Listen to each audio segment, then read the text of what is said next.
Young Frank Castillo will never forget the date, July the 5th, as long as he lives. He won his first major league game, a complete game. He won it 5-1, and you can tell what a happy young man he is, and so are his young teammates all around him. 24-year-old Rick Wilkins and 27-year-old Mark Gray. Tonight's a new night. It's just as warm and hot as it was last night. And let's hope that Mike Bielecki will be as effective as Frank Castillo was last night. A wonderful night for baseball. Stay with us for all the thrills coming your way in a moment.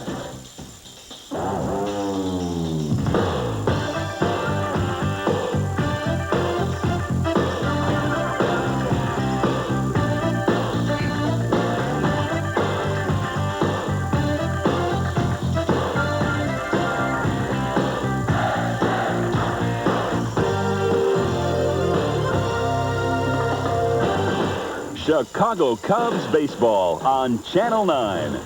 The Cubs are brought to you by Bud Light.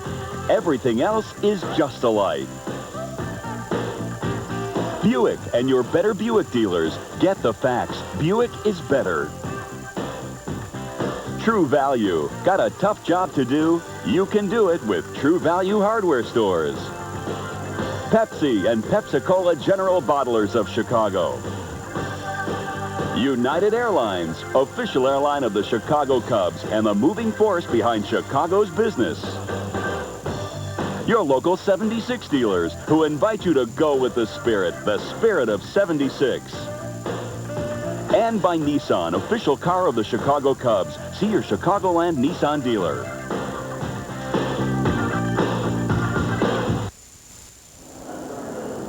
Hello again, everybody. Harry Caray and Steve Stone from Busch Memorial Stadium as the Cubs go after their second in a row over the St. Louis Cardinals. Mike Bielecki is coming back from a forearm problem. Hopefully he'll be okay, and Bryn Smith is going to the mound for the Cardinals.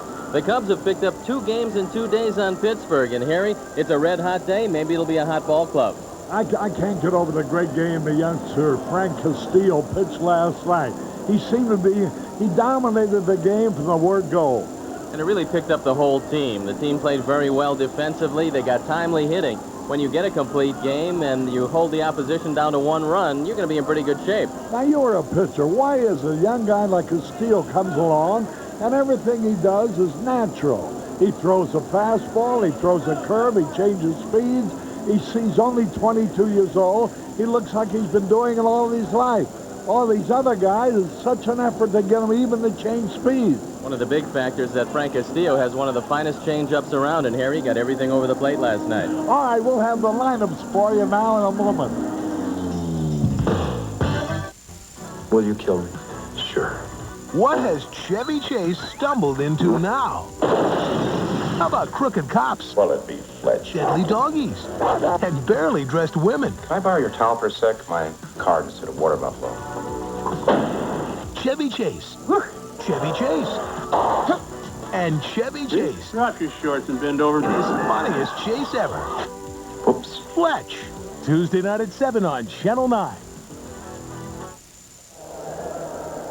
Hello again, everybody. Harry Caray with Steve Stone and Thom Brennman from St. Louis as the Cubs trying to make it 2 in a row over the Cardinals. The lineup for the Cubs tonight. Chico Walker leads off at third. Mark Grace at first. Brian Sandberg at second. Andre Dawson in right. George Bell in left. Rick Wilkins in catcher. Sean Dunston at short. Doug DeCenzo playing center. And Mike Bielecki, who has won 8 and lost 6, will be the pitcher. The defense that the Cardinals would throw against that lineup finds one big change. Gerald Perry is playing left field tonight. Here go the Cardinals onto the field. Milt Thompson is in center field. Felix Jose in right. Their infield has one change. Luis Alicia is playing second base in place of Jose Oquendo. And Tom Pagdazzi is behind the plate. Here are the umpires, Eric Gregg behind the plate, Charlie Rutherford at first, Mike Winters at second, and young Brian Gorman, whose father Tom was an umpire for better than 25 years in the National League before passing away a couple of years ago. Boy, it's a hot night, Steve. And Bryn Smith goes to the mound, and he's been a pretty hot pitcher of late. He's won his last 3 in a row. The record's 7-4 with a 3.55 ERA. He's making his 17th start of the year, career-wise for Bryn Smith. He's won 97, he's lost 83, with a very good career ERA of 3.39. Bryn is not overpowering. He's got to change speeds to be effective. He's got a pretty good pound ball. And lifetime against the Chicago Cubs, he is 12-10. One thing about Bryn Smith, you're not going to be here too long. He works quickly. He believes that 2 hour and 20 to 2 hour and a half ball game. As soon as he gets the ball, he pitches it. There's Mike Bielecki coming in from the dugout and naturally drying himself off. Boy, oh boy, you know, it was 100 degrees here at the ballpark. Lord only knows what it was out on that synthetic turf. That's about 15 degrees warmer, they tell me, than the temperature. And fortunately, it's a night game. But you see the problems you have at night. If, Arnie, you'll pan across the outfield, you can see because of the configuration of the ballpark, you have some spots right there where it's sun and shade combined. So the left fielder and center fielder, in this case Perry and Thompson, have got to beware, especially early in the game. Sometimes visibility is a problem. All right, Chico Walker, let's hope he can start it off the way he did last night. His leadoff double led the Cubs to 2 first-inning runs. They eventually made the score 5-1 on Rick Wilkins. Single to left with the bases loaded. That really put the game away so far as the Cardinals were concerned. Here's Chico batting .278. 2 homers, 10 RBIs. Both homers have been hit right-handed. You can't look for too many walks from Bryn Smith. He's only walked 22 and 106 in the 3rd inning. There's a pitch, a strike call. You know, Chico has had only 2 out of 12 against the Cardinal pitching this year. And both those hits were last night.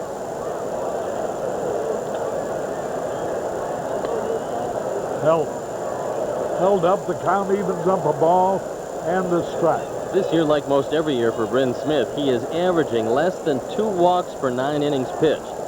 So if you're going to beat him, you're going to have to do it with base hits. 36-year-old veteran. Swung, and he missed a slow curve. Mark and Andrew Griffith from Alaska. In Craig, Alaska, they watch the Cubs. And they're here. I wonder what the temperature is in Alaska. There's Joe Torre, the Cardinal manager. Line drive, left center field. And it's a base hit. And here goes Chico. Last night he hit it in the same direction, only he hit it harder and went to the wall. Tonight it only falls in front of the outfielders, and it's a leadoff single, a good start. Bryn Smith gets a fastball out over the plate. And like most pitchers, he's at his most vulnerable in the 1st inning. Now here's a man that's only completed 1 of his last 39 starts, so the odds are overwhelming that he won't be around at the end of this. Here's Mark Grace, who hit the ball very hard last night, but had only 1 hit, a double to show for it. Chico Walker, the runner at first. They have Pagnazzi catching tonight. There's a drive in the center field. It's going to be caught. Under the ball is Milt Thompson on the first pitch. Mark Grace flies out to Thompson in center. Here's Sandberg. He drove in a run last night. He's hitting .300 with 13 homers and 45 RBIs. More than any other ballpark, you have got to play a lot of hit and run in this park. You can't sit back and wait for the long ball because it's so very difficult to hit it out. Last night, the Cubs were able to run against Rich Gedman.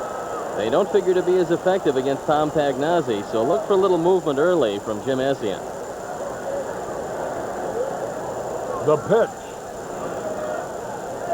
to Ryan Sandberg, who'll be the starting second baseman. in the All-Star game Tuesday night. Curveball in there, a strike call. Does he throw a split-finger fastball also? No, it's the palm ball, Harry, that looks like a split finger, only it's a little slower than that.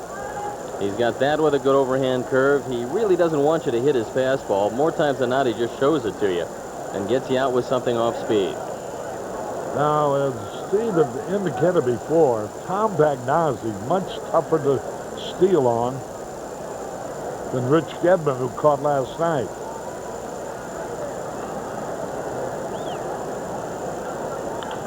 Right back to the pitch. It looks like a double play. And it is. 1-6-3 and out of the inning. We go in the bottom of the first, no score.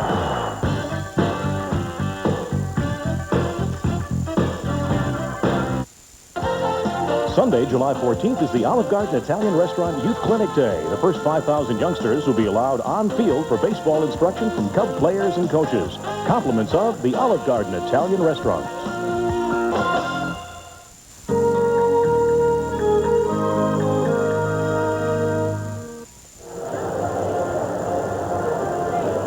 Harry Caray back at Busch Memorial Stadium as we go into the bottom of the first. Here's the Cardinal lineup. Thompson in center, Smith at short, Jose in right, Guerrero at first, Perry in left, Zeal at third, Alessi at second, Pagnozzi the catcher, Bryn Smith pitching. And against that batting order, this is the Cub defense with Bell, DeCenzo in center, Dawson in right. Bielecki pitching, the rest of the lineup the same as it was last night. Mike Bielecki making his 10th start of the year. It's his 24th appearance. Lifetime against St. Louis, he's 3-3, but the ERA high at 4.69.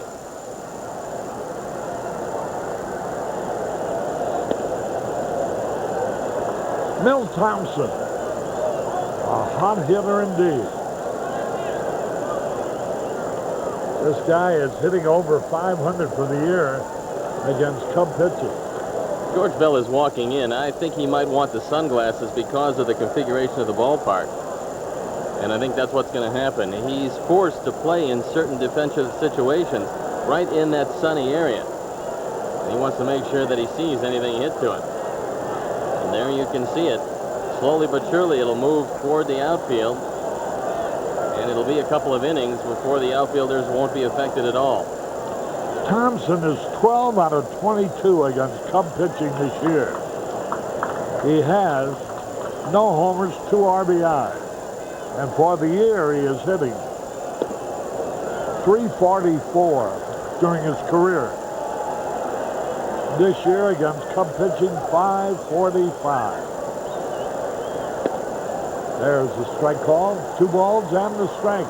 Last start for Bielecki was back on June 10th, so it's been almost a month since he's been to the mound in a starting role. There's a high pop fly, ought to be caught. Dunston calling for it, and he has it. Thompson popped out to Sean Dunston, 1 away. Here's Ozzie Smith batting .270 against Cub pitching.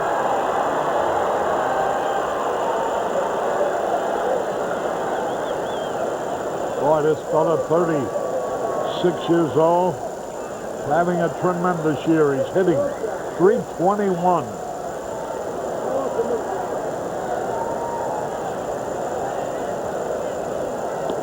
Slow curve high. Ozzie seems to be getting better, turning it on just before the All-Star break. Last week hit .357. This week he's hitting .400. He'll be 37 years old the day after Christmas. 2 balls, no strikes.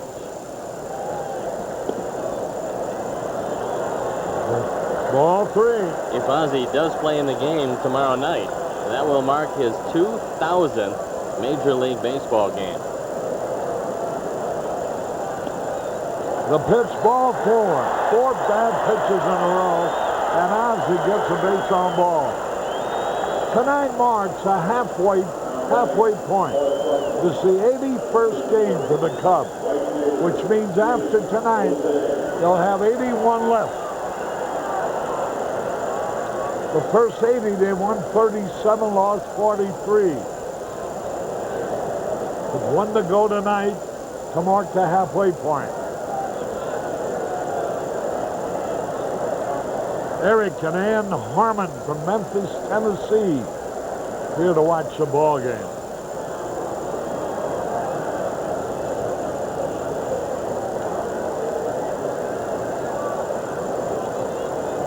Gwynn has the most multi-hit game. Ozzie and Jose are next to him. Slow curve in there. Birthday greetings to Bob Bland from Bloomington, Illinois. Ozzie has swiped 20 bases this year. He's been caught 6 times, including last night on a pickoff play.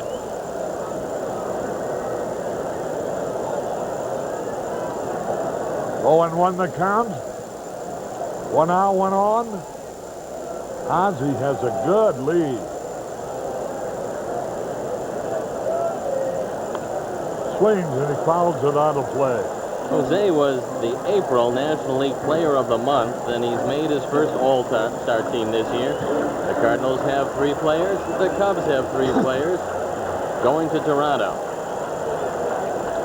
Ozzie already has 20 stolen bases this year. Well, he might go. 0-2 the count. There's a high fly ball. Should be caught in short right field. Ryan Sandberg backs out and grabs it. Jose pops to Sandberg. 2 gone. And here is Pedro Guerrero hitting .276.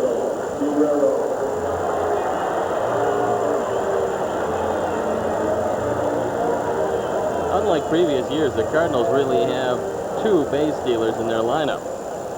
And one of them, Ray Langford, is not in the lineup tonight. So only Ozzie Smith is a consistent base-running threat.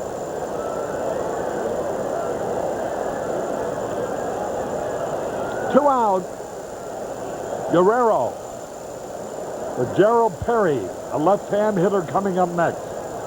Guerrero had 1 out of 4 last night, hitting .276 for the year with 6 homers and 49 RBI.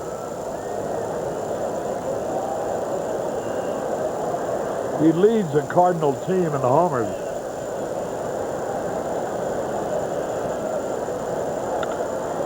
There's a high drive, right field, and it goes foul into the right field corner. Guerrero hits that ball all over the field. Left field, center field, right field. Look at the career numbers of Pedro Guerrero against the Cubs, and they are staggering. .330 lifetime batting average against them. This year he's hitting .324 against them. No homers yet. Quick throw, runner back. 0-1 the count. A red-hot night in St. Louis. Must be close to 50,000 on hand again. That's the kind of day it is.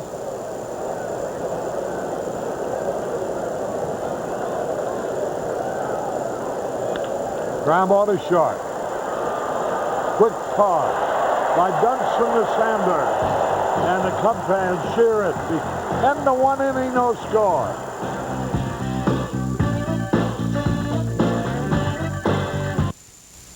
In 1876, the Chicago Daily Tribune covered the city's pro baseball team. It may have been one of the first baseball stories in the Tribune, but not the last. We were there for the All-Chicago World Series in '06 for Big Blues 2 and '59 and Ernie's 500. From the homer in the glove to the night the lights came on, and for both grand openings of the baseball palace of the world. Every game, every score, every stat, every day in the Chicago Tribune. The Chicago Tribune covering baseball home and away since the first opening day.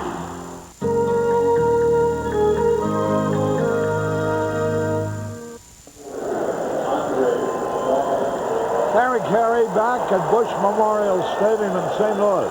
Birthday greetings to Ruth Ann Hieronymus from Atlanta, Illinois. Here's Dawson to lead it off. Nothing.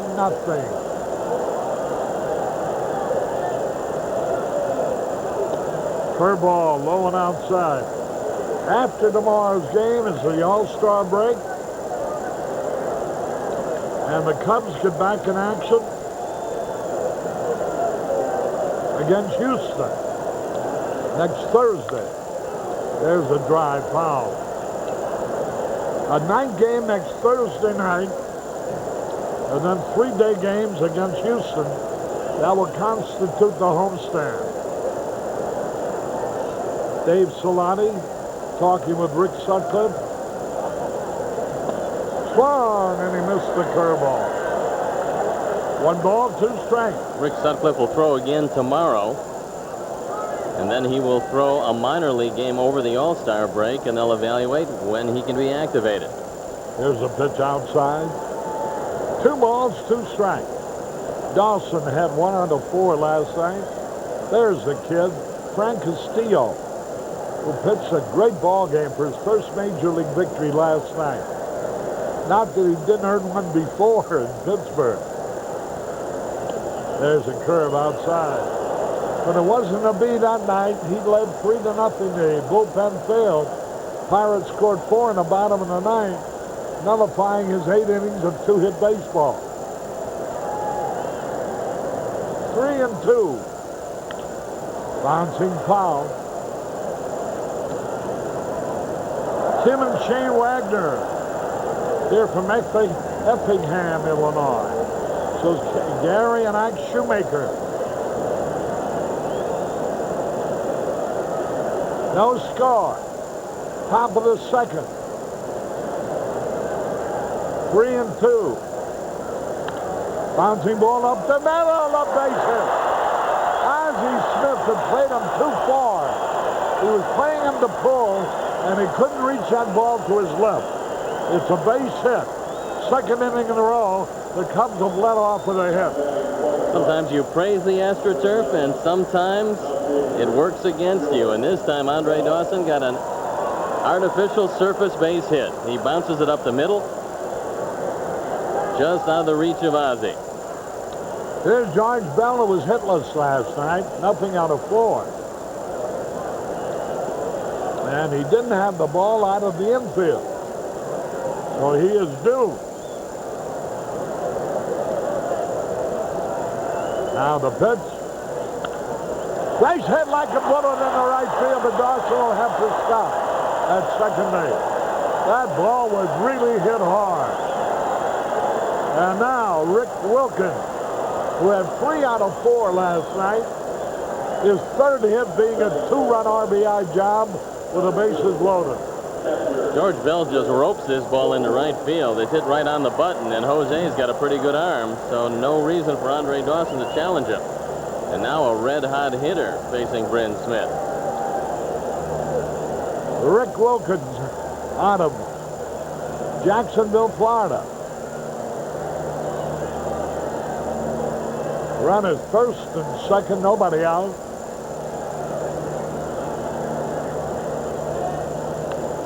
He bunts, but foul. He was bunting for a hit. He wasn't sacrificing. You could tell that the way he started running away from the plate. Todd Zeal, even with the bag at 3rd. Scott and Carla Maurer of Newark, Illinois here. So Steve Scull and Julie Smith of Earlville, Illinois. And Judy and Luke Lindsay of Batesville, Arkansas. Now the pitch.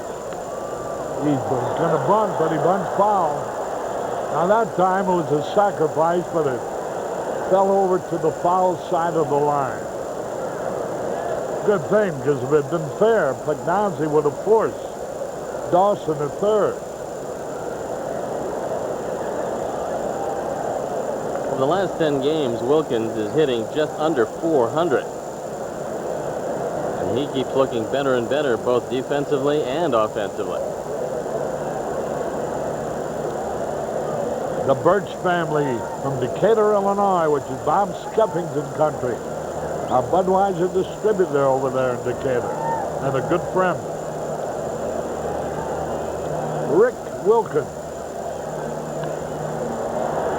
He's trying to bunt on the third strike. I can't believe that. Well, sometimes, Harry, with a pitcher up who can't swing the bat at all, you say, well, let him bunt with 2 strikes. But not with a hitter, especially a left-hand hitter who's as hot as Wilkins, and a right-hand pitcher on the mound. That's just not a real good percentage play.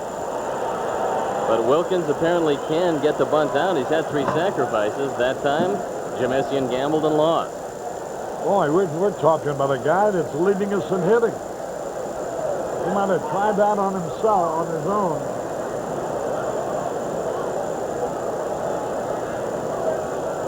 One out. Bryn Smith credited with a strikeout. Here's Sean Dunston, 0 for 4 last night. And I mean a week 0 for 4. He fanned the first 3 times and popped out to short center. He's a better hitter than that, and this is a good time to get one. Swings, and he fouls it back. A ball and a strike, 1 man out, 2 men on. The ball game in the second. Very surprised that Bryn Smith gave Sean Dunston a hittable fastball that time. He did keep it in. Sean just missed it. When the hitter fouls it straight back, he was on it. So look for Bryn Smith to make an adjustment. Something off speed and away to Dunston. Bell at first, Dawson at second. Fastball inside. Milt Peterson's here with his family from Galesburg, Illinois. A lot of Cub fans as well as Cardinal fans are here. 2 balls and a strike. Dunston hitting only .229.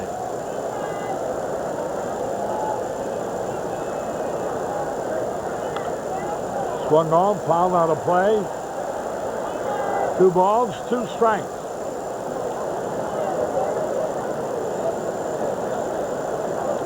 Art and Lori Leland from Chicago on hand here tonight.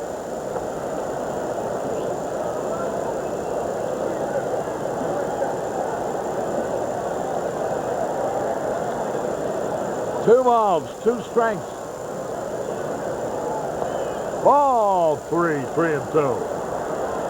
Now Dunston has a 3-2 count. Doug DeCenzo will be next. In the on-deck circle right now. 3-2. Dunston can run. But he hits the ball sharply, so he does hit in the double plays at times. There go the runners. Swung and he fouled it back.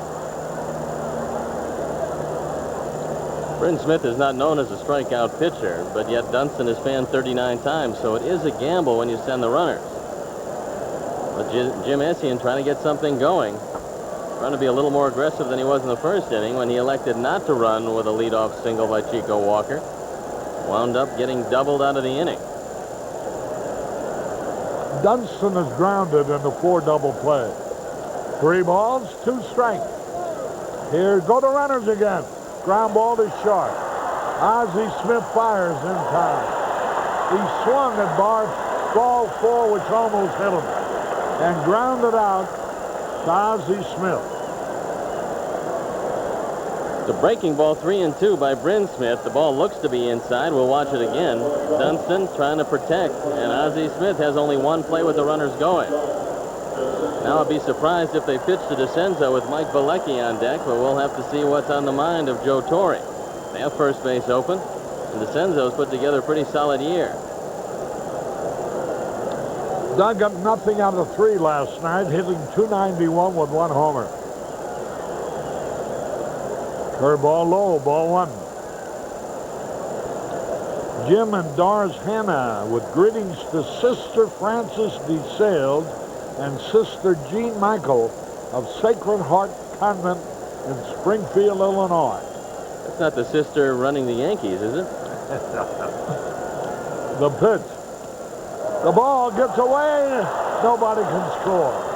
Well, fine effort by Tom Pagnazzi. Bryn Smith has 2 wild pitches and almost had a third. Pagnazzi got to the ball very quickly.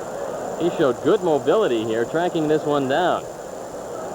Bear in mind, on the artificial surface, the ball will roll a lot more, and Pagnazzi gets to it quickly. Andre Dawson had an idea, but then has to go back. Now you've fallen down 2-0. You've got to walk DeCenzo. And I think that's what they're going to do. 2 balls, no strikes, and they are going to walk him intentionally. So the bases will be loaded. Mike Bielecki has had a couple of hits this year, 2 out of 17. They both came in the same game in which he drove in 4 runs. Each one came with 2 men on base. Drove in 2 runs. So, John and Bill Hennigan here from Chicago. If Mike is going to get another hit this year, this is a good man for him to hit. Because he is an off-speed pitcher. He doesn't have the big fastball, and sometimes pitchers hit these kind of pitchers a little better than most. Swung and he missed the fastball. Foul tipped it. Cub fans are here from Van Buren, Arkansas. Jason and Ronnie Keene. 1 strike and nothing. Oh, right into the curve. 0-2. Bases are loaded. The Cubs with the first chance. Curveball high inside. The key man this inning was Sean Dunston.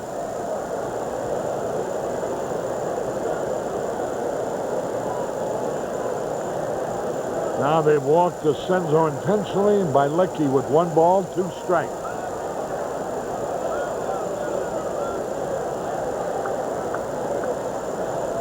Bryn Smith.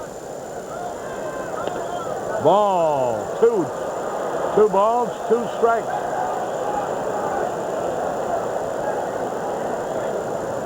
Jim Linda and Kyle Mensing from Beckemeyer, Illinois, pulling for the Cubs. 2 balls, 2 strikes. Ball 3. And now they'll all be running with 2 out, bases loaded. 3 balls, 2 strikes. Nothing to wait for.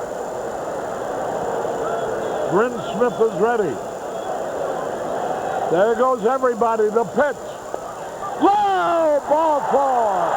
And he walked the pitcher, Mike Bielecki, unintentionally, after intentionally walking Doug DeCenzo. Joe Torre really can't believe it. Here he's got just about the best controlled pitcher in all of baseball. Bryn Smith averaging below 2 walks per 9 innings. And what does he do? He walks the pitcher, a man hitting just 118. And so, that brings up Chico Walker. And this could be quite an inning if Chico could get hold of one. Bases loaded, the Cubs lead 1-0. They're broken out on top again. Drew Guerrero, 1 run in. Another run's gonna score. 2-run score.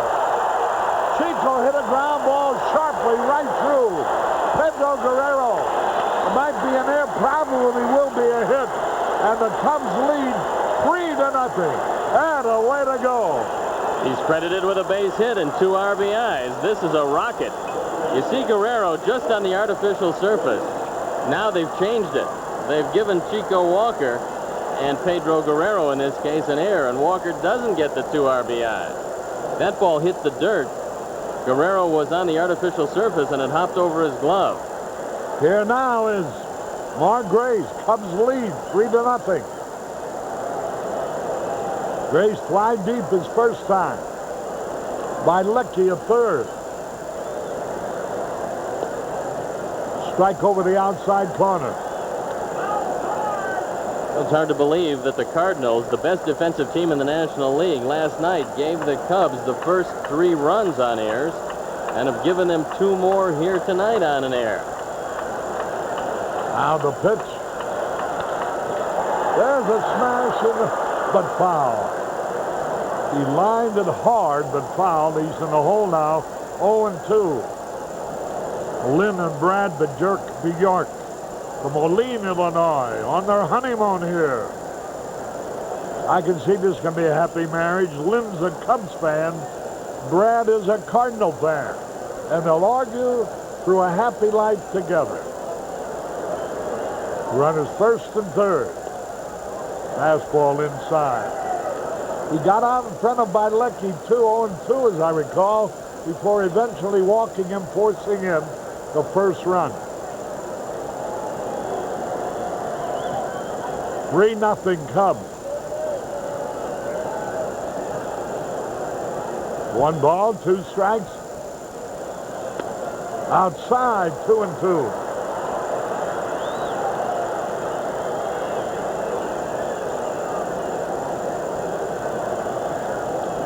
Sally and Ann Cleek from Rolling Meadows cheering for the Cubs.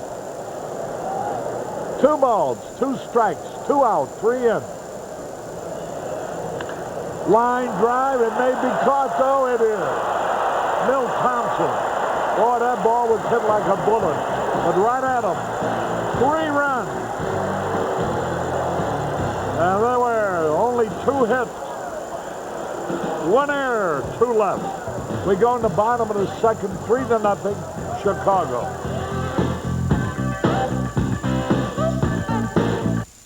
Remax is #1 in Chicagoland home sales and #1 in experience. Let Remax go to the wall for you. Call Remax, the official real estate team of the Chicago Cubs. Harry Caray and Steve Stone. Watch this base hit, which later turned into an error. Chico Walker hits a rocket down the first base line. Now watch it. Here's Guerrero moving to his left. The ball kind of hits on the dirt and bounces over his glove. Could easily have given him a 2-run single. But the important thing is the Cubs have the 2 runs, and they lead 3-0. Air number 10 charged to Guerrero, but that could have easily been a base hit.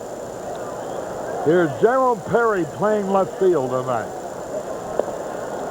Fastball in there, a strike called the Hennons of Waterford, Ireland. Watching the ball game. There's a curve, a ball and a strike. There's Joe Torre, not too happy looking right there. Curve, a beauty, a change of pace. Bielecki is using the slow curveball tonight. That's something that we didn't see when he was in the starting rotation on a full-time basis. Gerald Perry takes it inside, 2-2. Used to be with the Atlanta Braves, you'd recall. 3-0 Cubs.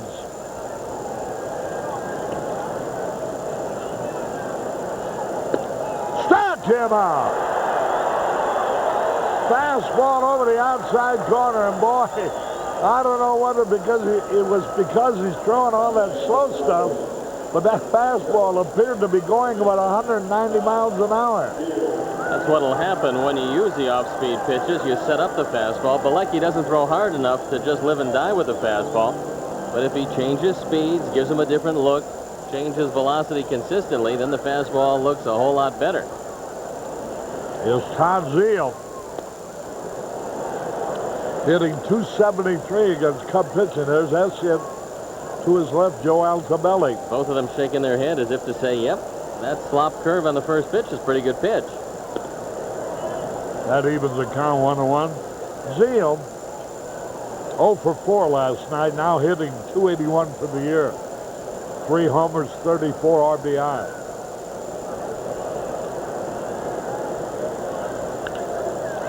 A high pop fly.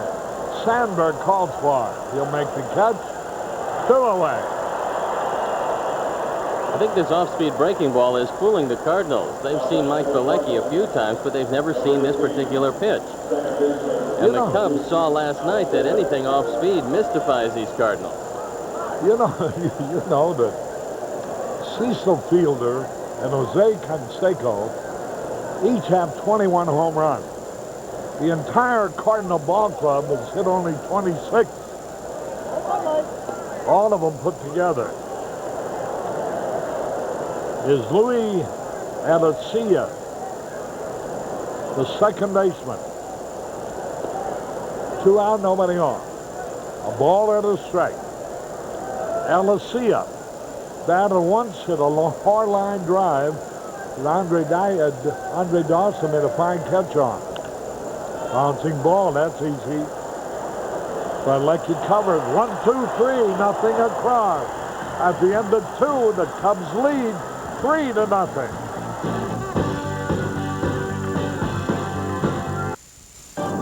That we have a flying saucer in our possession. Hangar 18, Wednesday night at 11:30 on Channel 9. A participating advertiser in Cubs baseball is United Airlines, official airline of the Chicago Cubs and the moving force behind Chicago's business. Harry Caray back to the ballpark where the Cubs are leading 3-0. This man needs no introduction to you. Our great senator from the great state of Illinois, Alan Dixon, whose home is Belleville. Right, Harry, right across the river, and I've been following you all the years you've announced baseball. Yeah, and you also been following the Chicago Cubs. I never could find out whether you're a Cub fan or a Cardinal fan because of the proximity of your home to St. Louis. Well, I've got 300 supporters here tonight, and they're about evenly divided, Harry, so I'll be pretty careful tonight. Alan, you look great. Good to see you. God bless you, Harry. Thank you. Alan Dixon, our fine senator from Illinois, our U.S. senator from Illinois. The ball is fouled off. 1 ball, 1 strike. We're in the third, 3-0 in favor of the Cubs, who got away to a good lead last night also.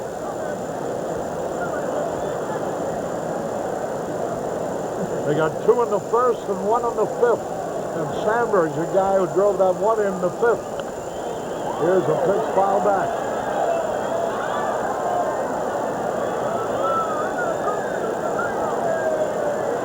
Seeing Allen reminds me I'll be seeing Emmett O'Neill, his good right hand in Chicago.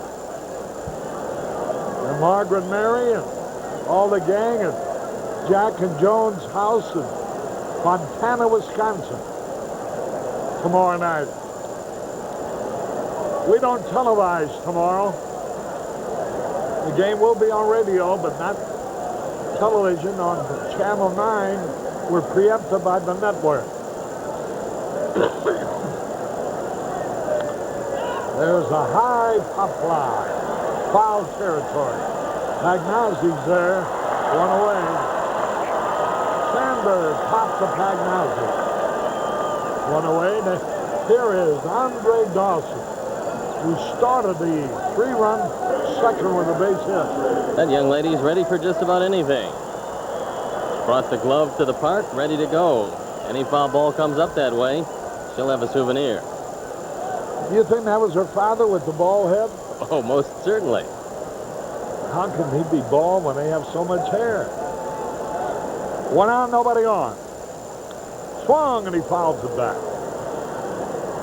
That goes to show you about heredity. And daughters. We don't know whether a woman wears the wig or not, though, you know. As a matter of fact, we don't always know whether a man is wearing a wig. All ball, 1 strike and no ball. Inside and high. 1 ball, 1 strike, 1 out. We're in the third. 3-0 in favor of the Cubs. Lyle Harris, Arnie's boys here with a couple of his friends. There's a high fly ball, center field, should be caught. Coming up, Milt Thompson makes the play. He's running very slowly, and all of a sudden he realized you better put it in the high gear. Broke out into a sprint and made the catch easily. 2 out. I think Milt Thompson thought that Ozzie Smith had a shot at this ball. And Ozzie's just rooting him on. Come on, Milt, come get it. He finally did. 2 out, nobody on, 3-0 in favor of the Cubs. I mentioned Lyle. He was here last night and the Cubs won. He's here tonight and the Cubs are winning. If the Cubs win, there's a drive by George Bell, but it's going to go foul. Boy, that had home run sound all over from the time he hit it, but it hooked off into foul territory.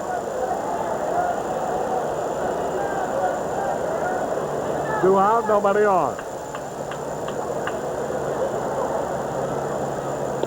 Swung and he missed. 0-2. Bryn Smith has not given up a lot of long balls, just 7 home runs in now 109 innings. 2 out, nobody on.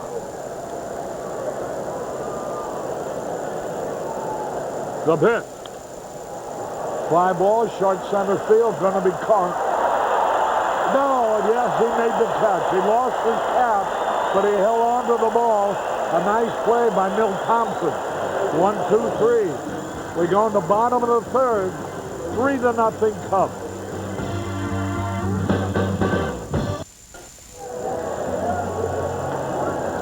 Harry Caray and Steve Stone as we go into the bottom of the third.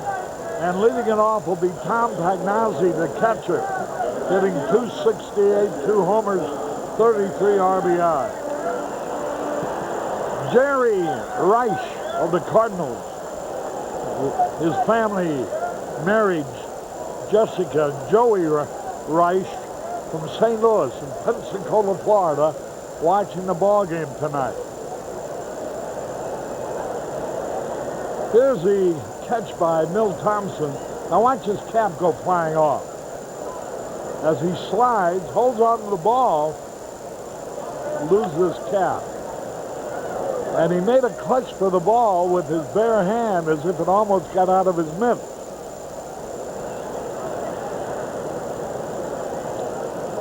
Jim Newell from Imperial Travel Service.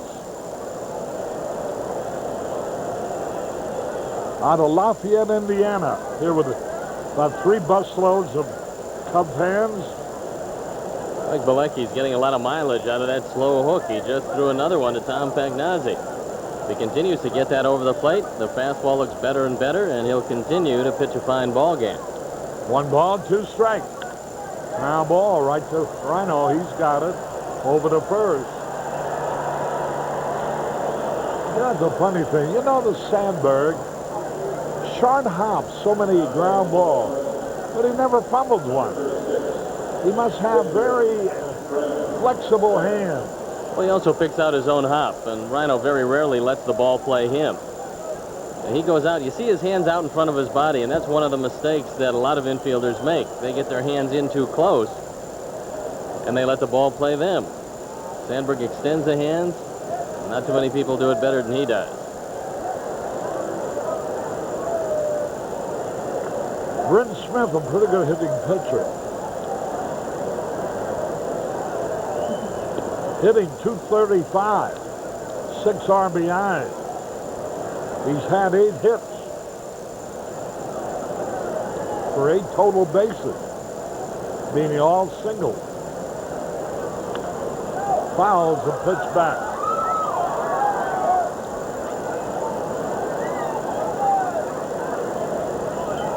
Here from Sauk Village, Illinois. 3-0 in favor of the Cubs. Bottom of the third. Pitches a curveball outside. Thom Brennman will be coming along at the end of this inning. Two balls, 2 strikes. A high pop fly. Mark Grace has room. He's there. Foul territory. Makes the catch. 2 gone. There's Joe Girardi. Anxious to get back in action. He's missed the whole year.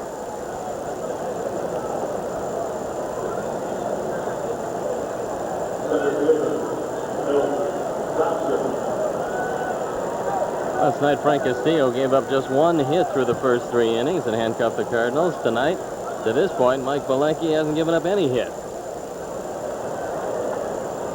Joe Torre finds his team right in the middle of the race. And last year at this time, they were completely out of the race in last place. Here's the pitch to Milt Thompson. Shorten up the bunt. 1 ball, no strikes.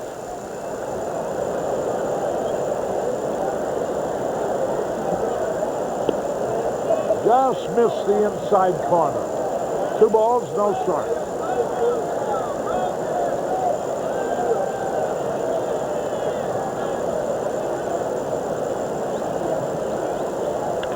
Bouncing ball ought to be easy. Dunston has it. In time. 1, 2, 3. Thompson thrown out by Sean Dunston. Harry Caray from St. Louis. We're at the end of 3. The Cubs lead the Cardinals 3-0. It's Chevy Chase, and Chevy Chase in his funniest chase ever, Fletch. Tuesday night at 7 on Channel 9. The stars of today, the hope for tomorrow. Channel 9 presents the NAACP Act So Awards. Sunday night at 6. Hello again, everybody, along with Harry Caray. Steve Stone, our producer-director, Arnie Harris. I'm Thom Brennman back at Busch Stadium in St. Louis, and Mike Bielecki very sharp through the first 3 innings of this ball game. Surprisingly, Bryn Smith walked a run in, and he walked Mike Bielecki. When he averaged 1.9 walks per 9 innings, that's a big surprise. Hey, you know, I got to ask you, Mike Bielecki in his 9 starts this year, a 5-3 record.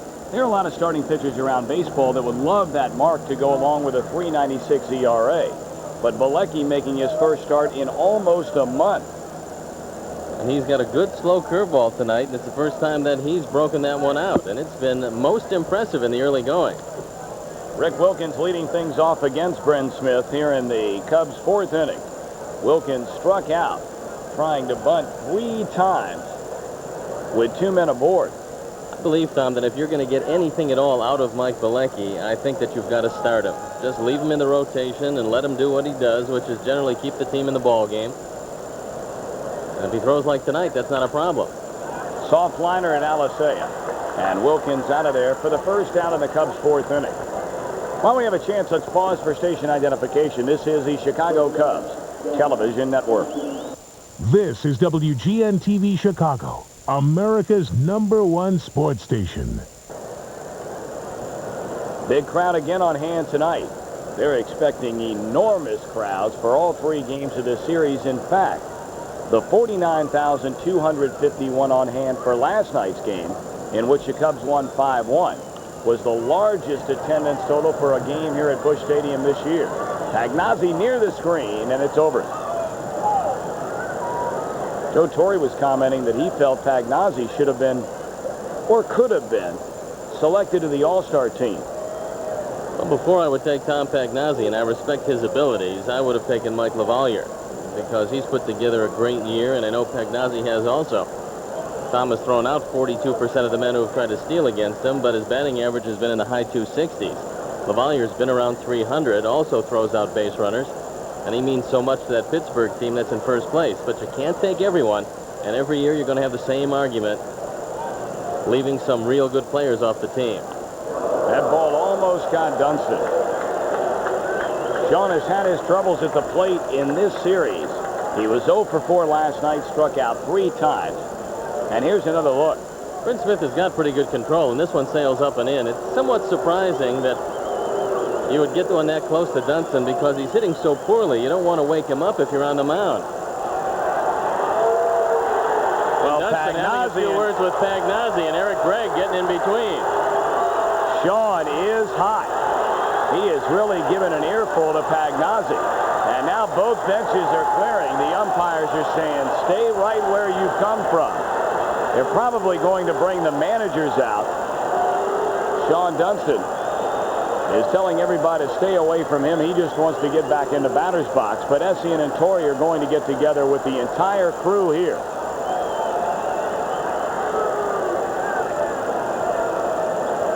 Mark Grace trying to settle down Sean Dunston.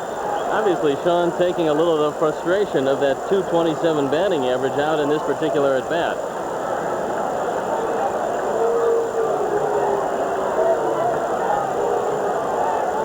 Well, everything cooling off now. Everything, that is, except for the temperature tonight. Jim Hesse in a very strange smile there as he walks back into the dugout. So let's see if this goes any further. Dunston not saying anything right now to Pagnozzi, not even acknowledging that he's back there. And you look at Dunston, 0 for his last 15. After it looked like he was starting to make some headway. Looks like he's going inside again. Ball got a piece of Pagnozzi as well. That one off the mask of Eric Gregg. Here's the problem if you're Sean Dunston. People realize that he has some problems on the inside fastball, and so most pitchers, even Bryn Smith without the big fastball, they're going to go in there. And when they do go away, it's going to be a breaking ball well out of the zone. 1 ball, 2 strikes to Dunston, and he fouls it away. So a heated exchange with Sean Dunston and Tom Pagnozzi. It's brought the crowd back into it. I think they're all just sitting in perspiration all over this yard tonight. Zeal down on one knee. Throws low, and Guerrero can't handle it. Dunston hustling down the line, and we'll have to take a look at what the official score is seeing, with Zeal making a nice pickup, completely spinning around and then trying to make the blind throw to first base. He does a 360, comes up throwing, but throws it in the dirt. Guerrero cannot hang on, and it goes as an error on Zeal. And Todd Zeal can't believe it. It's error number 10 for Zeal, matching Pedro Guerrero, who had erred earlier, and they have the team lead. And the Cardinals have made 5 errors the last 2 nights. That one was a very tough error for Zeal. Dunston leads the club in stolen bases, and we told you earlier that Pagnozzi has thrown out 44% of would-be base stealers this season. And it's not like he's having a career year in that category, because over his years in the big leagues, he's thrown out 42%. First base, Guerrero goes to first, throws to second, waiting for the tag is Ozzie, and the inning is over. 3-6 double play, and they're roaring here at Busch Stadium. Through 3.5, Cubs 3, Cardinals nothing. Friday, July 12th is Kodak Team Photo Day. Everyone attending the Cubs-Astros game receives a Cubs team poster. Compliments of Kodak, the official film and videotape of the Chicago Cubs.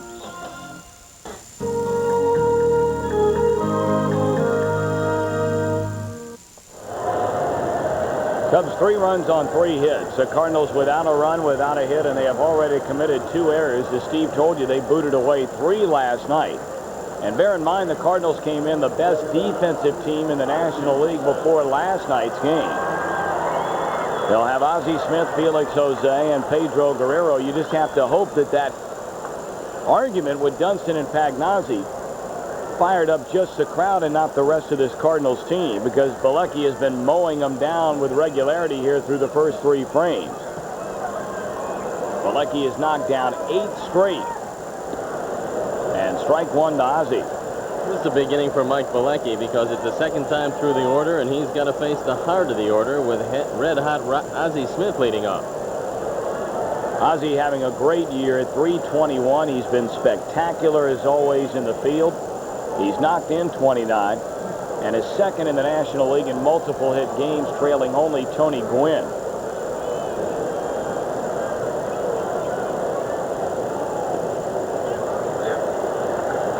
Pass along birthday greetings. Number 66, the Carol Bloomquist of Wakanda, and Frank Williams is looking on in Blue Island. 2 balls and 1 strike to the leadoff man, Ozzie Smith, who will start again for the National League All-Star team. Dunston fields, Cox throws, got him. Raised down on one knee. I think Sean is really overly fired up right now. He let that one go, and Mark Grace knows when he goes to the bag that the throw can go anywhere, and you have to be on your toes. Sean Dunston just firing across. He got him.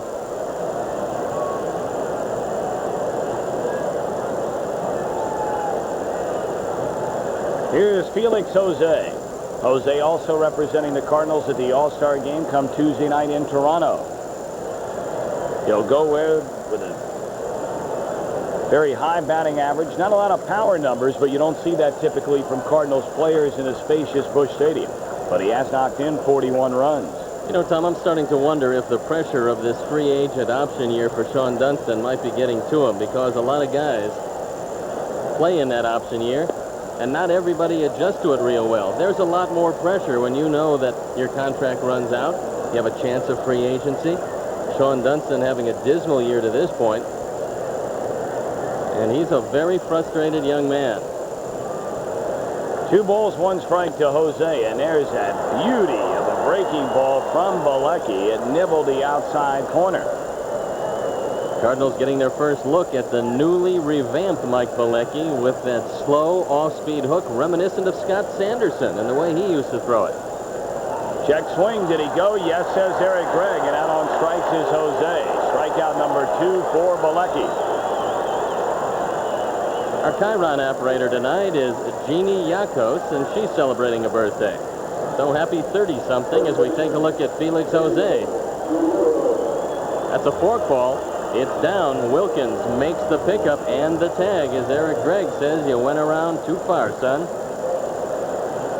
Boy, I think our camera crew and, of course, our director, Arnie Harris, just showed you 2 opposite ends of the spectrum when you took that shot of Sean Dunston and then the older, wiser Ozzie Smith sitting in the dugout.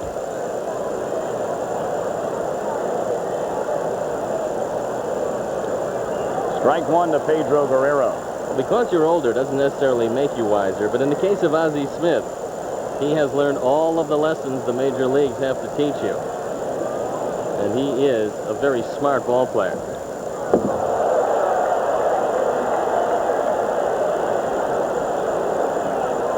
Ozzie Smith, and it's strange you bring up the fact of playing with the pressure of becoming a free agent.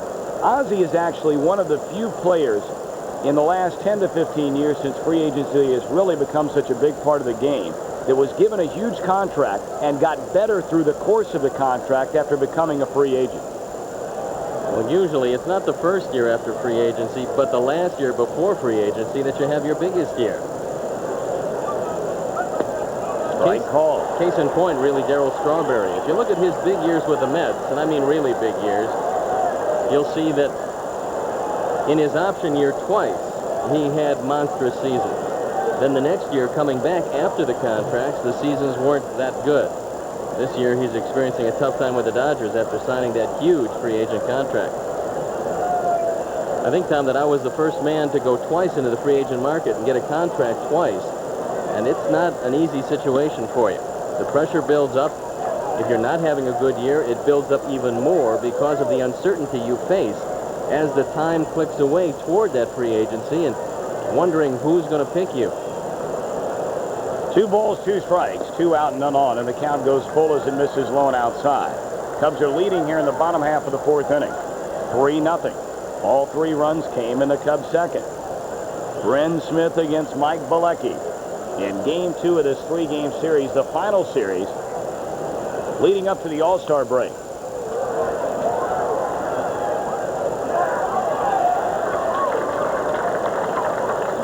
We haven't had one hit up our way this season. Not yet, but it's only halfway through the 81st game. 81 big ones left. We'll hope for better things. And hope it comes up softly. That would have been a nice one. 3-2 delivery to Guerrero. And it's popped up, foul ground. Looks playable for Mark Grace near the line. He has it. And Bielecki has notched his 3rd straight 1-2-3 inning. He's retired 11 in a row and leads 3-0.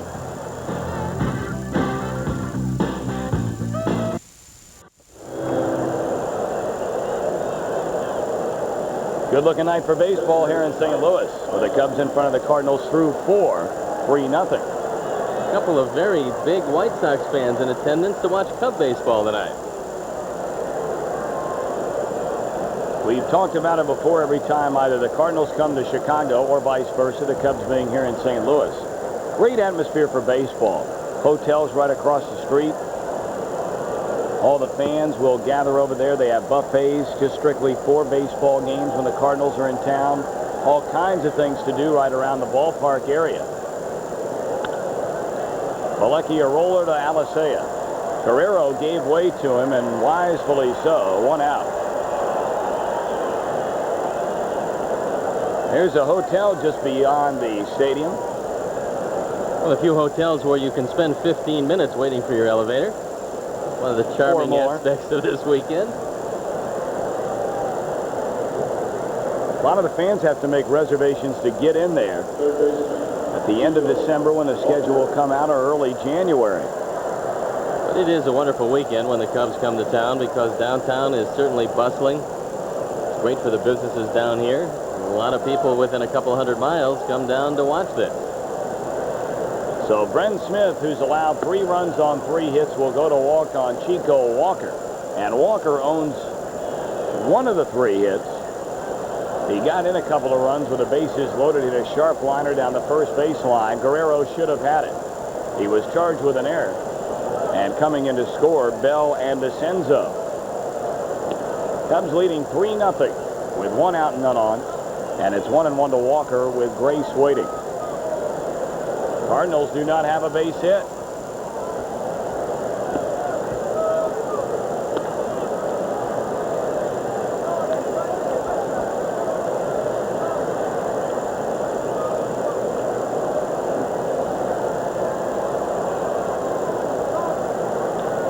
Steve mentioned earlier, this is the 81st game of the season for the Cubs.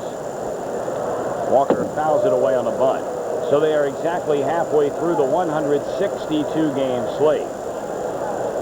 At the midway point this season, Cubs, of course, come in with a record of 37-43, 11 and a half games back. 1 year ago, they were 35-46, 13 games behind the Pirates. So not a lot better. Swing and a miss. And out on strikes is Walker. That's number 2 for Bryn Smith. Our Any Questions question tonight comes from right here in St. Louis. Todd Kozak, who's in 6th grade. His question is, where is Arnie Harris, and how does he film the game from where he is? Well, Arnie's in the air-conditioned truck. About 68 degrees, climate-controlled, buffet in there. You know, the buffet you mentioned in the hotel, it's nothing compared to the buffet Arnie has in the truck. And he has 6 or 8 cameras to film the game, and he does a very fine job of it. So Todd Kozak, that's where Arnie Harris is. He's usually somewhere either inside or just outside the stadium. The best job at it. It really is amazing if you've never had a chance to be in a television truck, where Arnie and a number of the other technical people are down there. Have about 8 monitors, depending on how many cameras there might be, and having to choose which of those to take at a split second. And none do it any better than our own Arnie Harris. But how would you describe in the way Arnie looks? You talked about that once before. I don't think we're going to have to do that, because I'd like to keep this microphone open through the duration of this game. That'll let him cool off during the All-Star break. 3 balls and 1 strike now on Mark Grace, who has flied to center twice.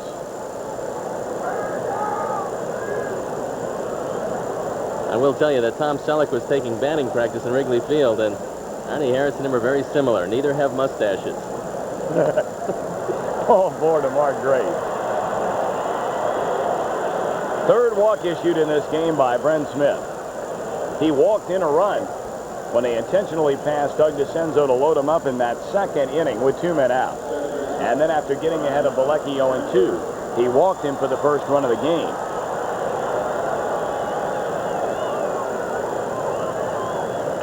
Two down, 1 on for Sandberg, who's bounced into a double play and fouled out to the catcher, Tom Pagnozzi.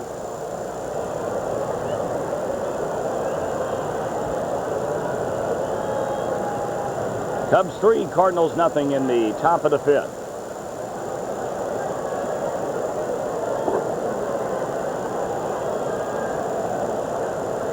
Cubs will follow the All-Star break with a 4-game homestand series against the Houston Astros.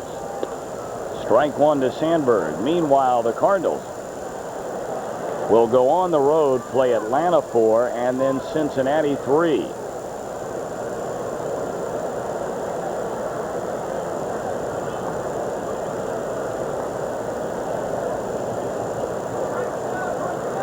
Oh, 0-1 to Sandberg, and a foul ball into the seats. Mark Grace has not been running a great deal this year. In fact, only one attempt, and he was caught in that attempt.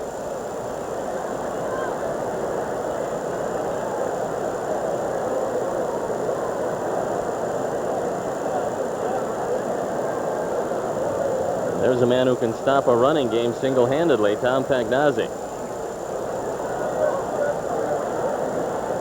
The 0-2 to Sandberg, up and inside. The Mets in the 8th inning are leading Philadelphia 1-0. Frank Viola looking for his 10th win. Montreal 2, Pittsburgh 1, that game in the 6th.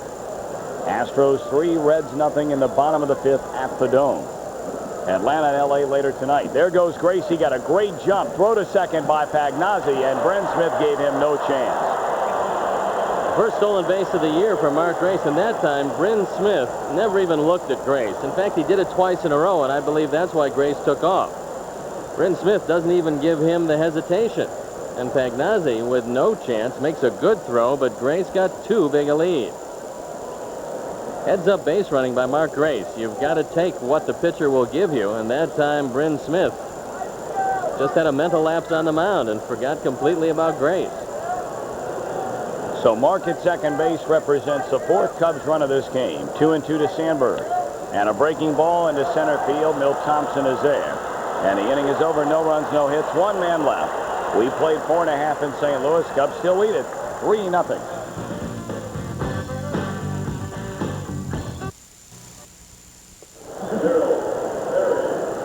Along with Steve Stone, I'm Thom Brennman at Busch Stadium in St. Louis. Capacity crowd on hand, and the Cubs invading Cardinals territory. They won last night 5-1. Lead here tonight 3-0. Gerald Perry leads it off. He'll be followed by Todd Zeile and Luis Alicea.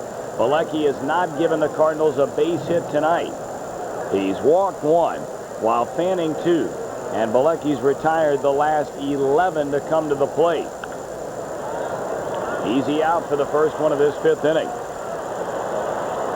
To this point, Mike Bielecki is throwing with all the confidence in the world. Now, he's had a lot of rest between starts. His last start coming almost a month ago. He spent some time in the bullpen in between. He's coming back off a sore elbow, so you wonder about the endurance on a very hot night. But right now, he is sailing right along, and this is vintage Mike Bielecki. Back to 1989 when Bielecki won 18 games and was one of the best right-handers in the National League. Todd Zeile popped up Sandberg's way, is only at bat in the 2nd. And a ground ball again Sandberg's way. Pretty slick backhand, throws him out. 2 away in the Cardinals' 5th. And they still are without a base hit. Mike Bielecki's keeping most everything out of the middle of the plate tonight. Brian Sandberg makes a fine play here. Now, if he had to go a little bit further to his right, that's when he skips the ball on the artificial surface, but that time was able to get the throw over easily. Here's Alicea. Ball 1 inside. Alicea was given the everyday second base job in 1988. They hung with him the first 93 games. Sent him back down to the minor leagues, and he is much improved. He hammers his pitch, but DeCenzo is there, and Bielecki. 4 straight, 1-2-3 inning. He has retired 14 in a row. At the end of 5, 3-0 Chicago.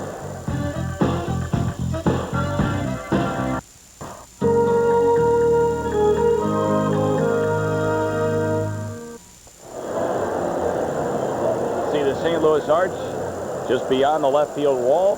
Call it the gateway to the west. So far, so good for Mike Bielecki and the Cubs, 3-0 in front. And Bielecki, with the exception of a 1-out walk in the first inning to Ozzie Smith, has been perfect tonight. Big 0 in the hit column through 5. And although pitchers will tell you that they don't think much about it, That's not true. They do think about it. And Mike Bielecki is undoubtedly thinking about it because this is the best stuff he's had this year. Ball one, Andre Dawson. I read where a AAA pitcher last night, as you look at all the goose eggs on the Cardinal side, minor league pitcher for the Yankees last night, threw a no-hitter. And he's 26 years old, pretty much a .500 career pitcher in the minor leagues, as Dawson fouls it in amongst the spectators. And I always get such a charge out of hearing or reading a pitcher saying, well, I certainly didn't have my best stuff tonight. Well, let me tell you, if you throw a no-hitter and you don't make a practice of doing that every single time you go to the mound, that was the best stuff you've ever had in your life. A lot of pitchers will like to tell you that they made a lot of mistakes and got away with them. Sometimes you get away a little bit more than most.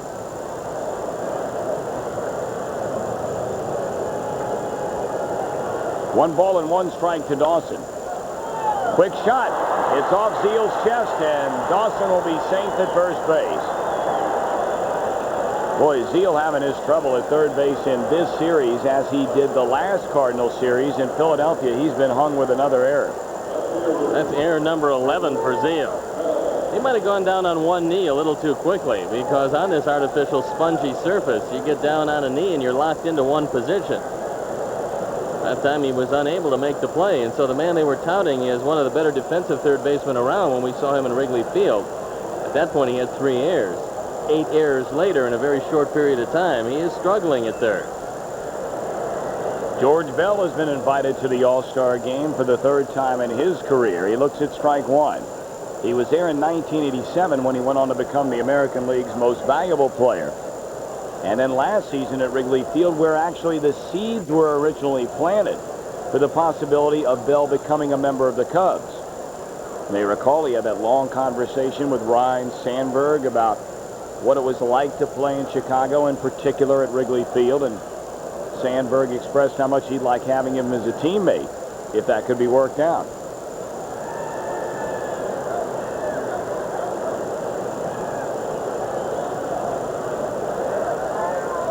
Bell 1 for 2. He singled and lined to center, and he pops it up.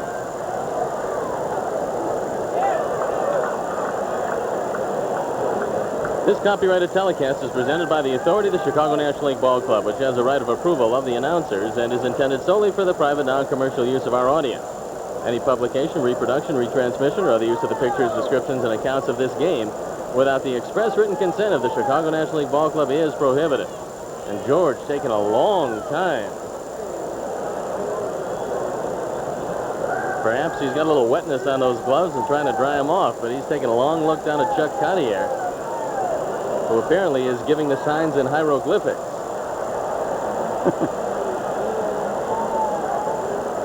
Dawson on at first. Now, I know somebody had to tell you that line. No, they didn't. Yes, they did. No, that one came out of nowhere. No balls, 2 strikes to Bell. And again, he fouls it away. Chuck Cottier at third base, and of course, across the diamond at first, it's Jose Martinez. Jose does a great job of keeping a book on every single player in the league in terms of how fast they run from home to first, run from first to second, go from first to third on a base hit. And he has a stopwatch over there right now, and he keeps a book on every pitcher in the league and how quickly they throw to the plate or how quickly their move is over to first base. He'll get in that book every single night after a game as Bell lines it a long way, but foul. A lot of the running game has to do with not only the success you've had against the given pitching and catching combination, but the time it takes to deliver the ball. And there is a stopwatch right there. And he is timing Bryn Smith from the time he starts his delivery to the time the ball gets to home plate. And in this case, pitchers that deliver the ball, 1-3, 1-4, pretty average. 1 ball and 2 strikes now to Bell. Now, Rick Russell, one of the fastest around in delivering the ball home after he altered his motion, actually got it there in just about a second. And he effectively stopped the running game.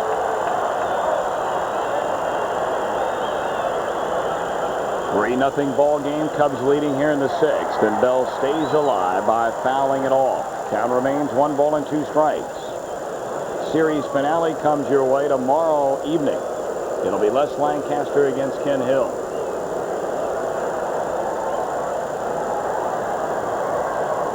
Bryn Smith has only given up 3 base hits. He walked in the first run with the bases loaded, and then a 2-run error by Guerrero gave the Cubs a 3-0 lead, and nothing has changed since then. They appeal down to first, and no, says Charlie Rutherford. Scores around baseball. Giants a winner today over San Diego 4-1 at Candlestick. New York behind Viola, leading the Phillies in the bottom of the 8th, 1-0.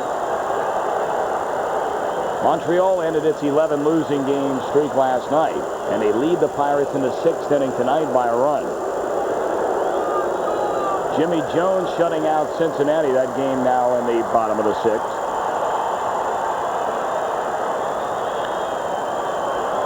Zeal comes up, goes to second for 1. Good turn by Alicea, and that's a double play. That time Zeal was very deliberate. He wanted to make sure that he caught the ball, and Alicea really turned it. A breaking ball that hangs. You see Zeal taking his time before he got the handle, and Alicea making the quick pivot. And George Bell has grounded into his 7th double play this year.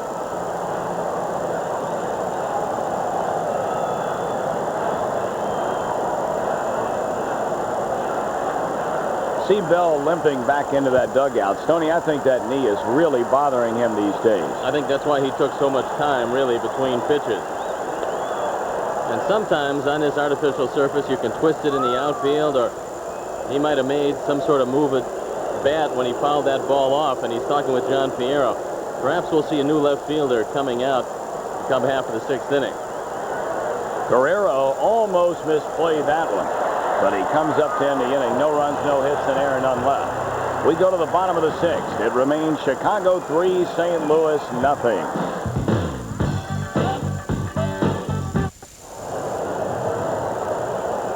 We're going to the bottom half of the 6th inning. The Cardinals do not have a base hit, and as we suspected, Jerome Walton will take over now in center field, and replacing Bell in left is Doug DeCenzo, who shifts over from center. So Bell apparently feeling the effects of that bad knee. It's bothered him off and on through the course of the season, as it has his entire career. So the Cardinals without a base hit. Bielecki is walk 1, fan 2, and a routine play for Dunston. He throws out Pagnazzi, 1 away. Rex Hudler coming on to pinch hit. And you've got to play in at the corners with Hudler. He's very fast. He likes to bunt. He's hitting .282 this year. He's 2 for 12 as a pinch hitter.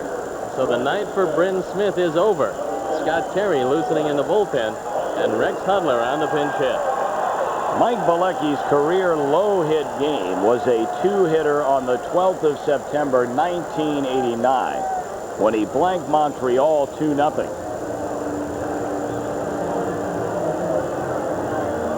That also was Mike Bielecki's last complete game. And his last shutout. That was the year, as Stoney mentioned, as Hudler will bat for Smith, when Bielecki put together that 18-7 year with a .314 earned run average. There goes a bat. Look out over there. Video Bob Searles almost got caught with that one. And Bob graciously gives him the bat back. Just happy to have everything in one place. Showing great mobility. I guess he's going in to catch next inning. What did you say about Video Bob's mobility? Great mobility. Didn't get hit with a bat, did he? I thought you had said early in the year it wasn't as good as it used to be. 1-1 to Rex Hudler. He might have slowed down a step or two, but... but good enough right there. 1 ball and 1 strike to Hudler. And it's fouled out of play. So Bielecki in front, 1 ball and 2 strikes.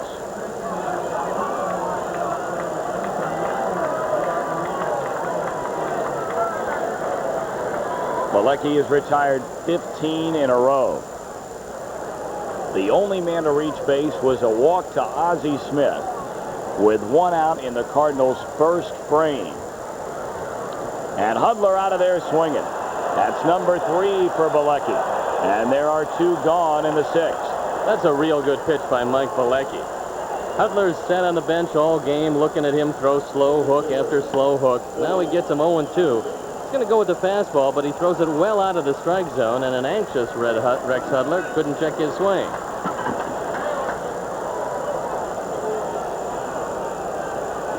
Good pitch when you're ahead of the hitter. And there's a ground ball to Sandberg. Milt Thompson retired, and Bielecki is mowing them down.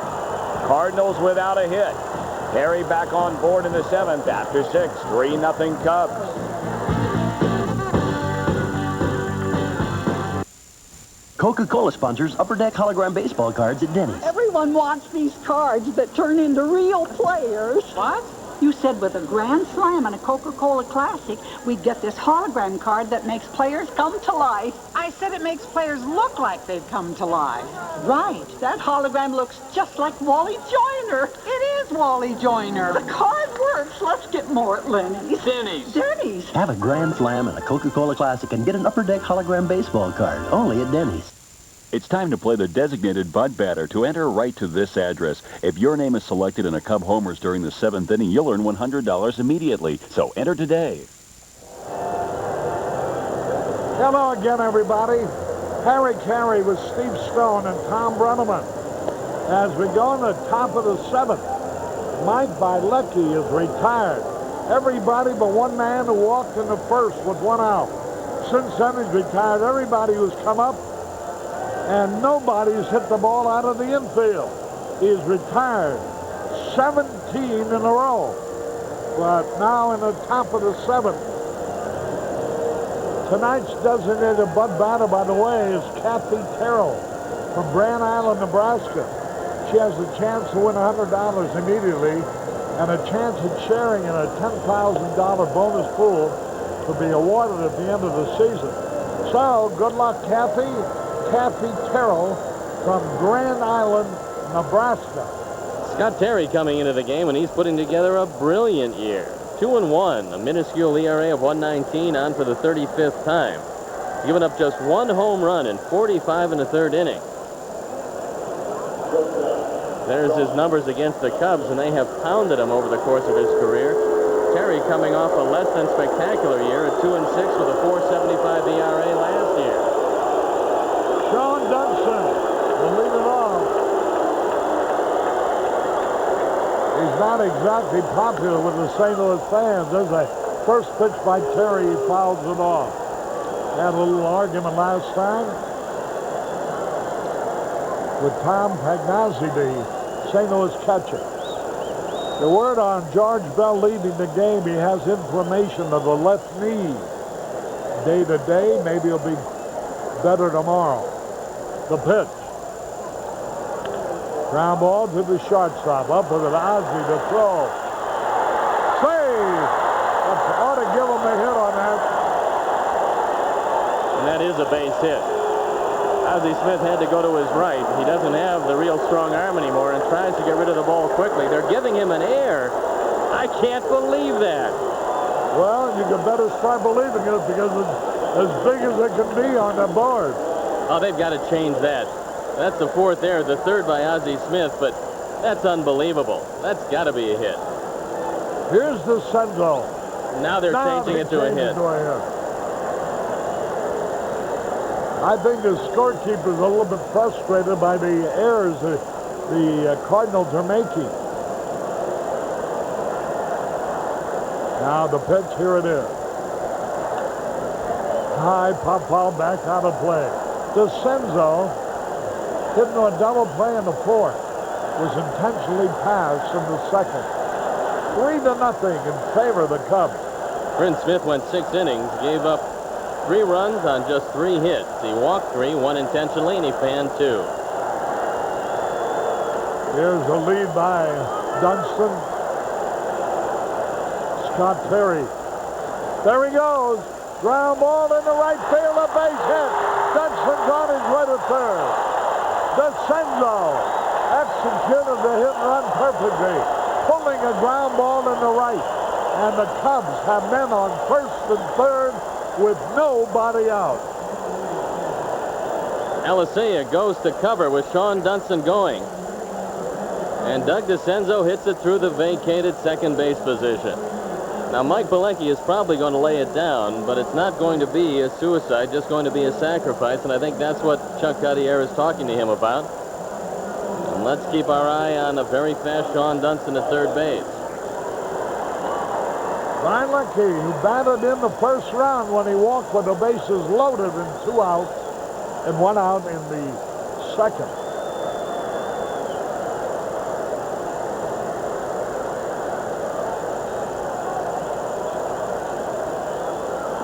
He is getting ready to bunt. The pitch is low, ball 1.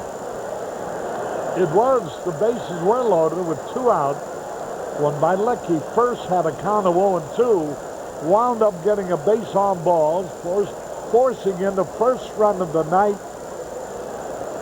And so far he has pitched a no-hit, no-run game. A total attendance here tonight, 50,195.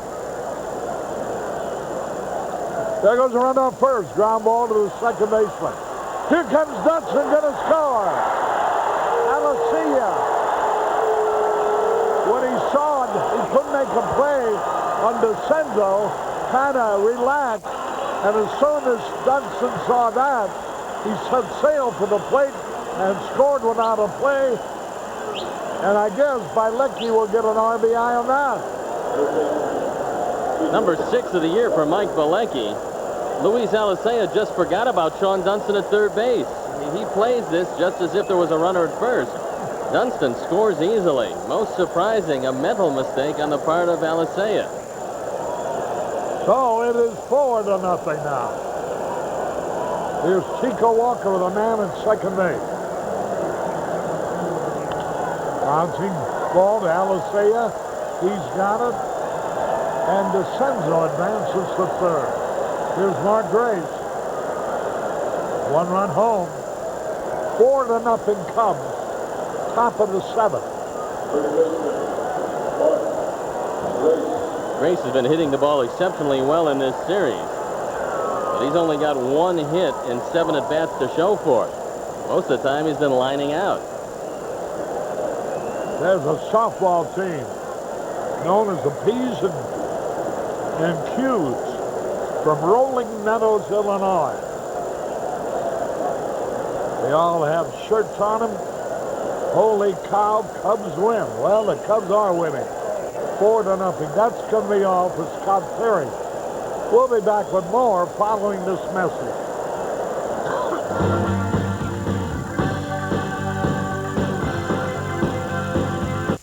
There's a place for everyone at the 15th Annual Chicago Distance Classic, Sunday, July 14th. Challenge yourself in the 20K or 5K runs. Walkers can go the distance with a 5-mile fitness walk. Children can join in the junior events. As part of our For Kids' Sake campaign, Bozo the Clown will kick off the day's events. Help benefit the Chicago Lung Association's Camp for Asthmatic Children. Join in the Chicago Distance Classic. For more information, call 312-RUN-1900. Will you kill me? Sure. What has Chevy Chase stumbled into now?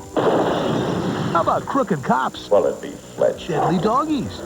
And barely dressed women. Can I borrow your towel for a sec? My card is at a water buffalo. Chevy Chase. Chevy Chase. And Chevy Chase. Drop your shorts and bend over. It is the funniest chase ever. Whoops. Fletch. Tuesday night at 7 on Channel 9. Juan Agosto will be the new pitcher for the Cardinals, who are trailing 4-0 with 2 out, a run home, and Mark Grace with a chance to drive in that run in the person of Doug DeCenzo, stationed at third base. Agosto has done very well against the Cubs lifetime, but this year he's had some problems against the rest of the league. The ERA at 5.29, 5-2 record, and he's on for a league-leading 49th time. Jerry and Debbie are here from Decatur, Illinois. And Dale and Peggy Weigel celebrating their 6th wedding anniversary. Here's Grace, 4-0 Cubs. Chris Carpenter getting loosened up in the bullpen for the Cardinal.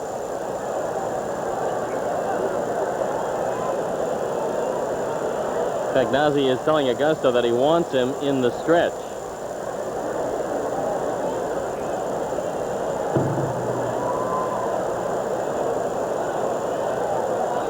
Cubs on 5 hits and scored 4 runs. Ground ball, that'll end the inning. Alicea over the first to retire the side. But the Cubs pick up a run on 2 hits, 1 left. We go in the bottom of the 7th. The Cubs lead 4-0.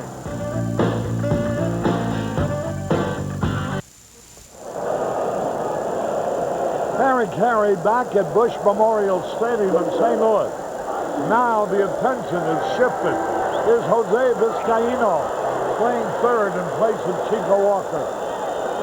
We have DeCenzo in left, Jerome Walton in center, Andre Dawson in right, Vizcaino at third. And here's Jose. He's shorting up the bunt. 7th, Ozzie Smith leading off will be Smith, Jose, and Guerrero. Bielecki has retired 17 men in a row. Lined and foul. A moment ago, we saw his fiancée. I think they're supposed to get married after the season sometime in November. An attractive blonde lady. 1 ball, 1 strike. Ozzie Smith. He's the only man to reach base. He fouls it out of play. The pitch that's really made by Bielecki today is that off-speed curveball. He's used it to great effect, making his fastball seem much faster than it really is.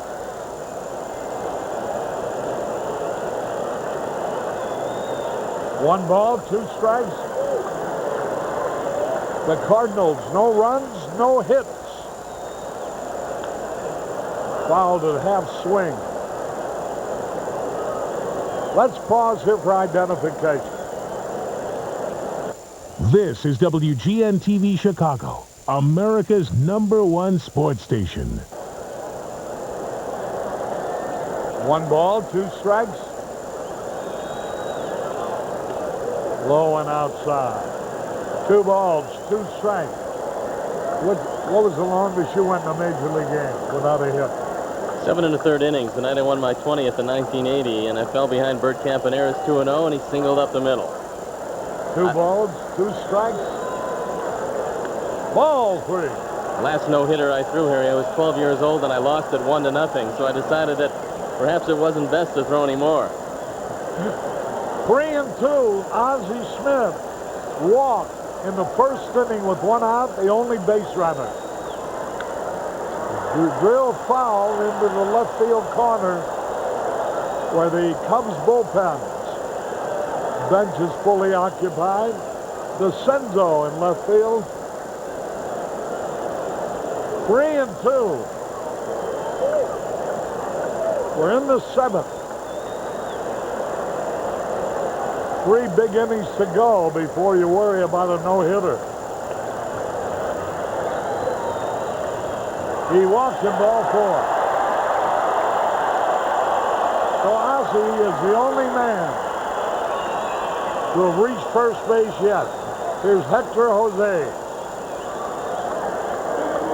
Ozzie has now walked 46 times this year, and that leads the Cardinals. Felix Jose, one of the 3 All-Stars of the Cardinals, and this man's got some power from both sides of the plate, although he's basically a line drive hitter. He is leading the National League in doubles. So Ozzie's on at first base.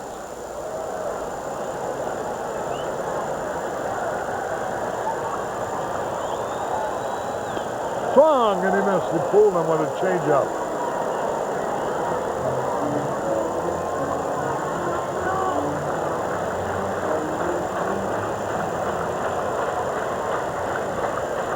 There is the future Mrs. Mike Bielecki. Yeah, the blonde with the cap on. The swing crowds it out to play. A very good-looking young girl.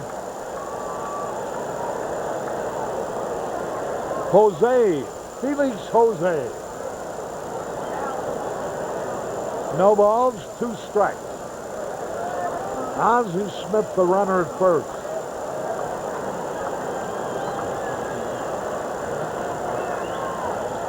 Struck him out. And Jose, for the second time tonight, goes down swinging. Good breaking ball by Mike Bielecki. This one drops off the table right into the dirt. And no chance for Jose, and a fine stop by Rick Wilken.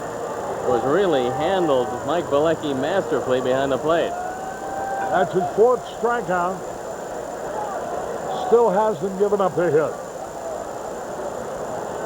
It looks like Mike hasn't shaven as yet, or else he's going to grow a beard. One out, one on. Here's Guerrero.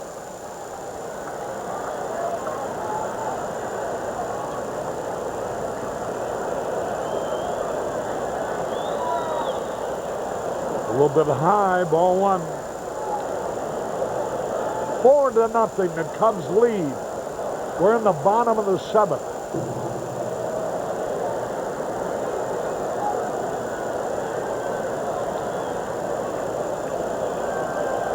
You know, starting from the 5th inning on, all the sports services throw to first. Boy, almost 1 ball, no strikes. Castillo picked off Ozzie last night when he tried to get a running start, and that was very close at first. The call by Charlie Relaford. Ozzie, a good lead. A tough hitter, Pedro Guerrero.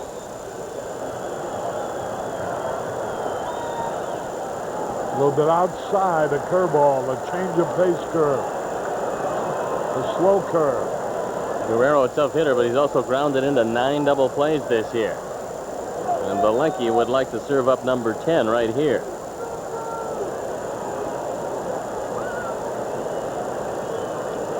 She might be more tense than Mike Bielecki. She's better looking, too. 2 balls, no strikes. Swung on and fouled back. 2 balls and the strike. Bottom of the 7th. Guerrero. Nobody as yet. Yeah. One man's hit the ball out of the infield.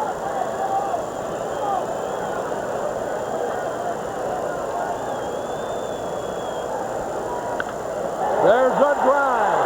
Way back. Might be out of here. It is. Holy cow. Over the center field wall. The first hit. A 2-run homer. Home number 7. RBIs 50 and 51 for Pedro Guerrero, and just like that, the no-hitter and the shutout gone by the board. And that should be the longest home run hit by any Cardinal this year into the center field seats, 410 feet away from home plate. And now here comes Billy Connor's out. Fastball out over the plate, and Pedro Guerrero gets every bit of this to the farthest part of the ballpark. Walton goes back, and that one is gone. And this is a good trip to the mound by Billy Connor. He goes with all the emotion of a no-hitter, and Bielecki carried it 6 1/3 innings. You have a tendency to feel like the air has been let out of the balloon, but this is still just a 2-run lead for the Cubs. You want to make sure that Bielecki is settled down and has his mind on his business now that the no-hitter is gone. That's Guerrero's 7th home run of the year. Here now is Darryl Perry. Activity in the Cub bullpen. The lead has been cut in half. There's a strike call. Look at those totals for the Cardinals. 2 runs, 1 hit, 3 errors.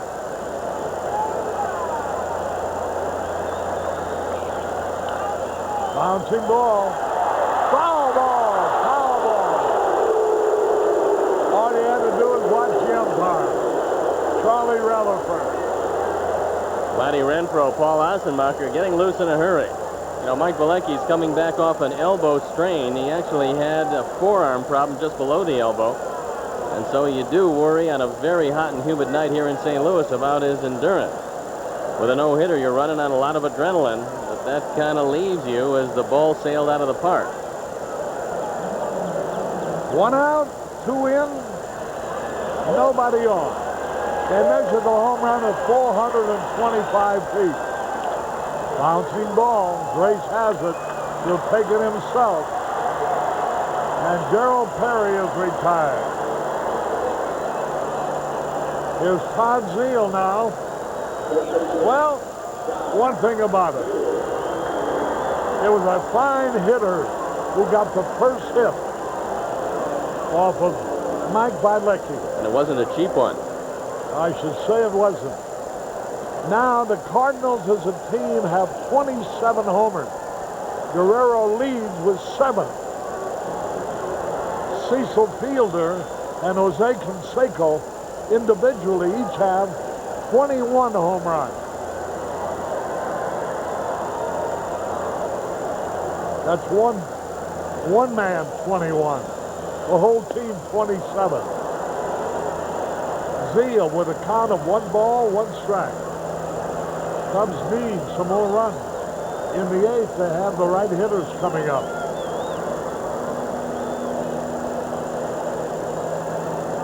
Cubs lead now 4-2.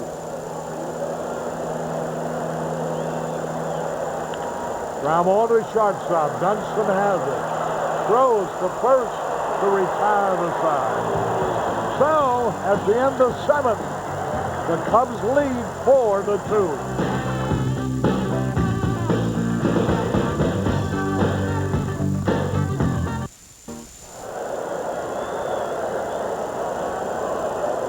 Harry Caray back at Busch Memorial Stadium as we go into the 8th. 4-2 in favor of the Cubs.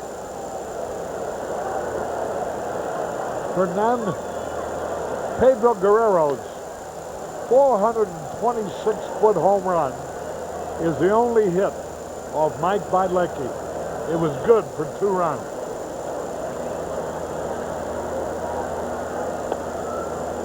Two balls, no strikes. It will be Sandberg, Dawson, and Jerome Walton coming up in that order.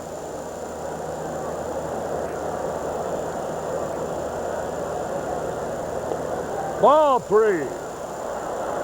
Agosto on the hill. The 3rd Cardinal pitcher.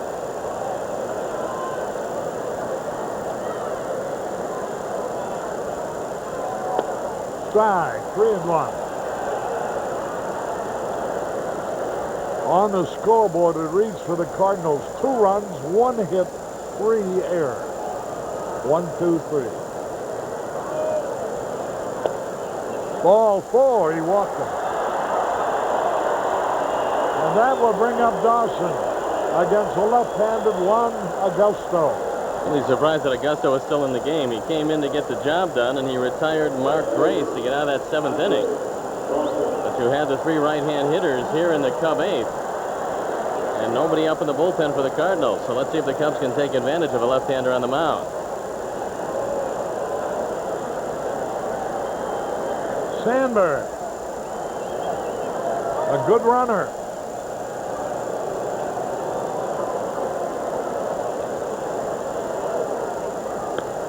Almost threw it away. Ball 1 high and outside.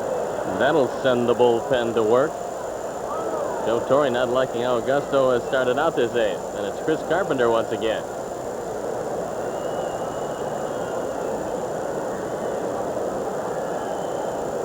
One ball, no strikes.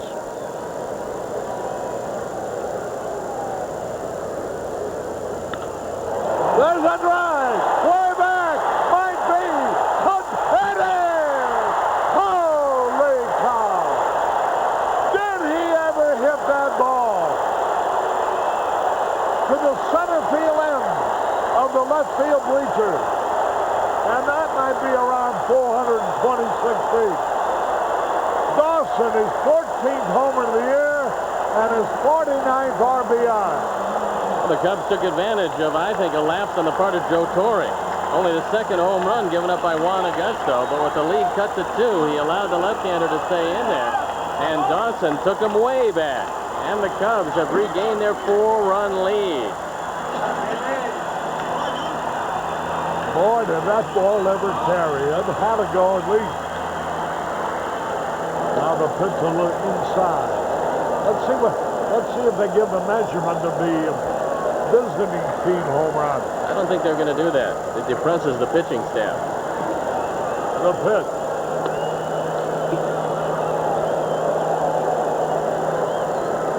Andre's got to be happy about this fastball that Agosto got over the plate.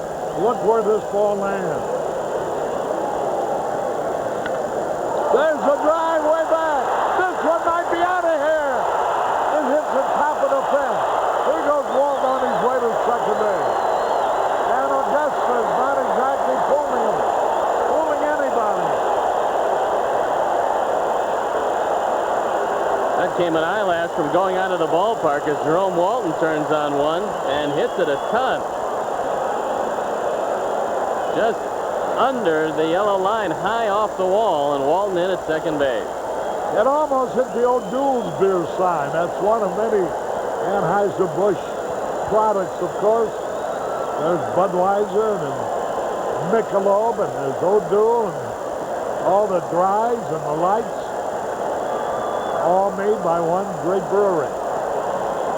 There's the A&E Eagle. Tom Pagnazzi out to the mound to talk with Agosto, who's been shell-shocked here in the 8th.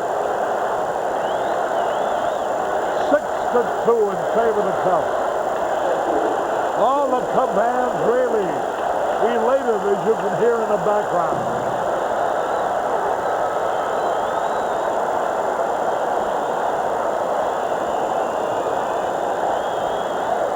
Rick Wilkins. He bunts. Zeal's peg in time. Got a man on third with nobody out. It'll be a sacrifice bunt.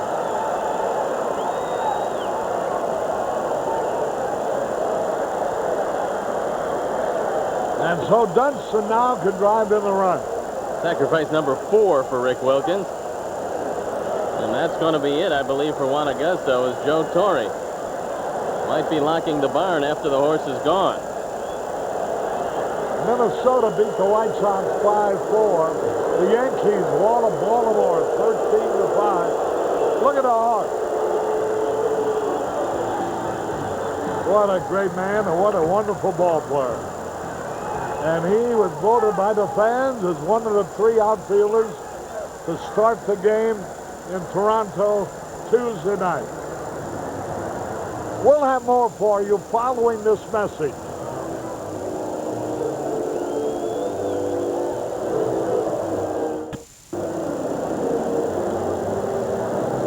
Chris Carpenter becomes the 4th Cardinal pitcher tonight. Carpenter, out of the University of Georgia. Football player there. He's won 7, he's lost 2 so far this year. 3.60 earned run average. There's Mike Bielecki to the right of the Hawk. Andre Dawson. The 2 big heroes so far tonight. Until on a warm and muggy night, Bielecki is not using a jacket. He doesn't need it. He just has a towel over that arm. This is a mighty long 8th inning, so he wants to make sure that he's good and loose when he goes out there for the bottom of the 8th. 6-2 in favor of the Cubs.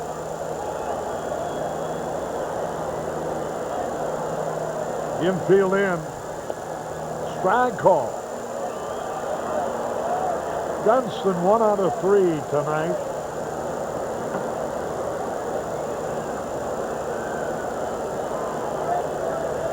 Big run to pick up. Well, they're all big.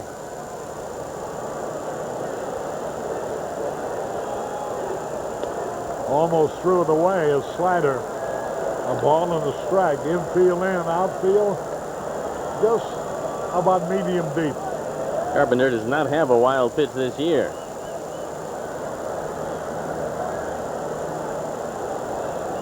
One ball, one strike. 2 in, 1 out. Walton at third.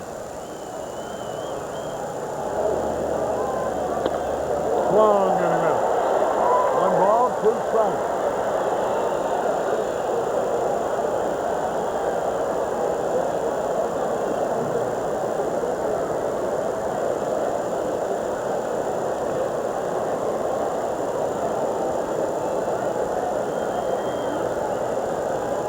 Carpenter.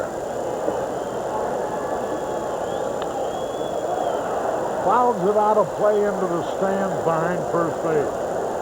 Dunston now is fanned 40 times for the year.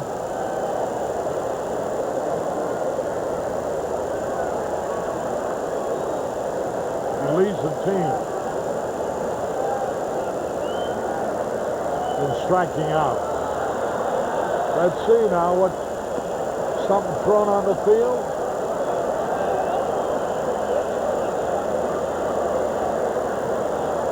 One ball, 2 strikes.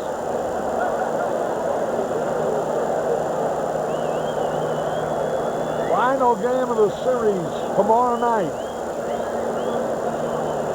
We will not televise, being granted by the network. A high pop foul. Zeal chasing it. Can't make the play. And so, Walton still at third.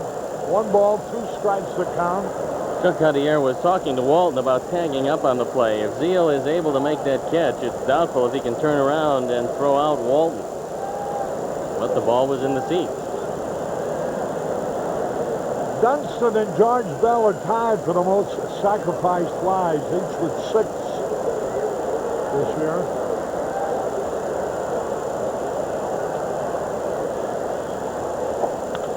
There's a line drive, base hit, a run is in. Dunston going for second to throw. A double for Dunston. Listen to the Cub fans. As Sean rifled a double down the right center gap. RBI number 29, and I think that he fooled Felix Jose in right field. Jose gets to the ball quickly enough, and the throw is cut off by Luis Alicea. Now, if he lets the throw come through, it's going to be very close at second, but instead it's the 10th double. And the Cubs have put 3 on the board, all charged to Juan Agosto. Here now is Doug DeCenzo. He singled in the 7th.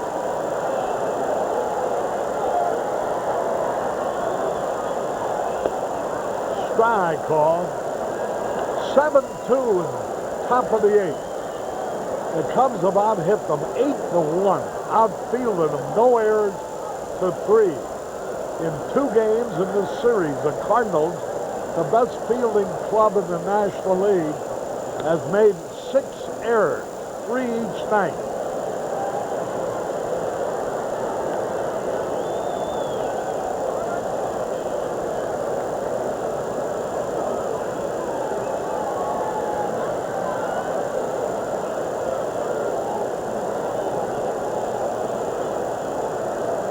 One pitch. Line drive right at Ozzie Smith. Well hit, but out. And that will bring up Mike Bielecki, who's driven in 2 runs tonight. That gives him 6 for the year. All the Cub fans giving him a tremendous hand.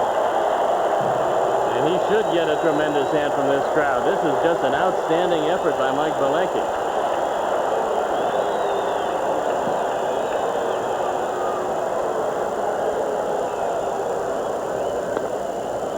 One ball, no strikes. Boy, Bielecki's performance on the heels of Frank Castillo's last night.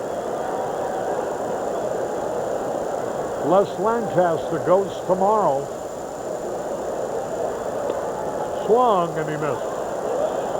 1 ball, 1 strike. I think they learned something about the Cardinal hitters, Harry, and that is both pitchers throwing gems use a lot of off-speed pitches. In the case of Frank Castillo, the straight change.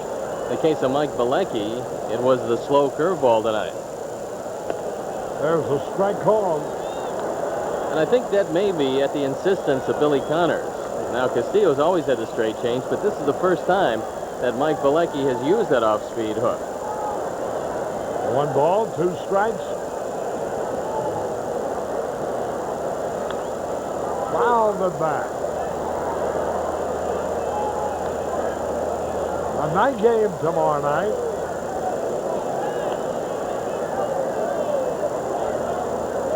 It will be broadcast by WGN Radio, but not by Channel 9, being preempted by the network.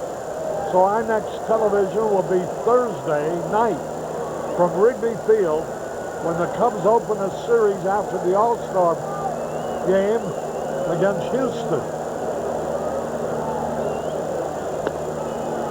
Struck him out. I think Eric Gregg's getting a little hot and tired out there. 3-run score for the Cubs on 3 hits. We go into the bottom of the 8th. The Cubs are out in front, 7-2.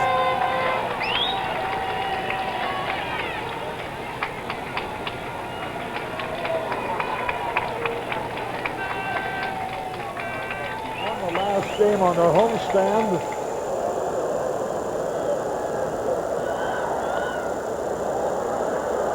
Grace is nothing out of 3. Chuck McElroy loosening up in the bullpen for the Cubs. Boy, that McElroy has done a terrific job. He's got a record of 5-0.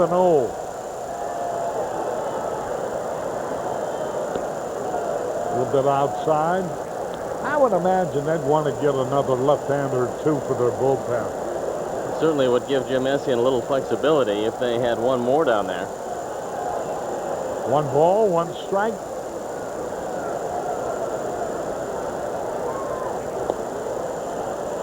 Two and 1.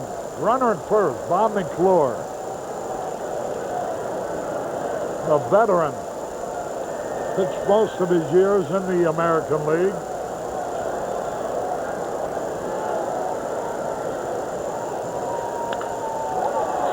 In the right off the second baseman's glove. There goes the runner all the way around to third.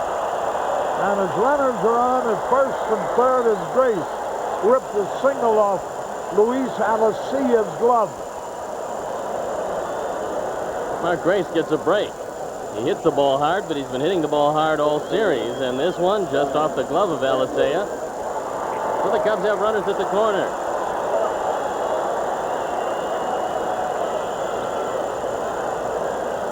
McClure, a 38-year-old left-hander, been around a long time in the National League as well as the American League. Sandberg takes a strike. He started with Kansas City, then was with Milwaukee for a long time. About 10 years, then with Montreal. Then with the Mets. 0-2 the count.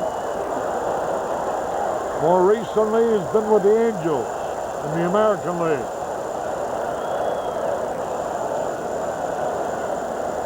He's been pitching in the big leagues since 1975. 0-2 the count.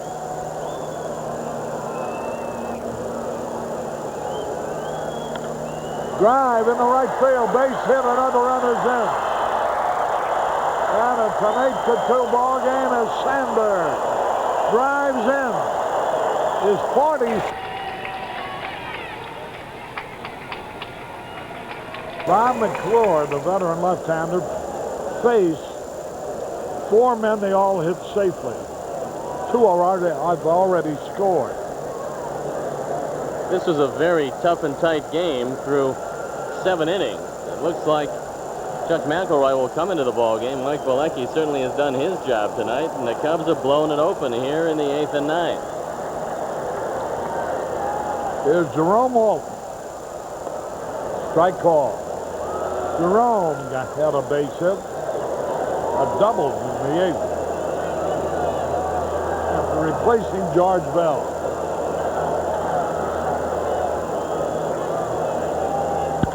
Line drive, base hit. 2 runs are going to score. That makes it an 11-2 ball game. Walton doubled into the left field corner. All 4 of those runs are charged to McClure. McClure had no ERA coming into this performance, and it's ballooning by the moment. Jerome comes on and gets a couple of hits. This is a ringing double, much to the delight of the Cub fans. Here's Wilkins now. 11-2. Well, now to make up for some bad games we've had against the Cardinals.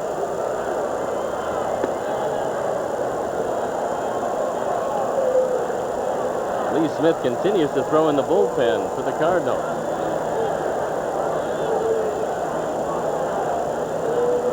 Needless to say, it's a non-save situation. There's a strike call. Wilkins is nothing out of 3. Sacrifices last time up. 1 ball, 1 strike. Swung and he missed. 2 strikes and a ball.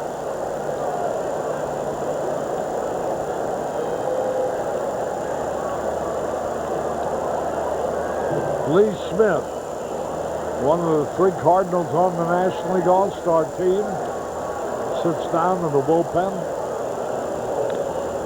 fouls it back. 1 ball, 2 strikes. 11-2. The Cubs have pounded out 13 hits.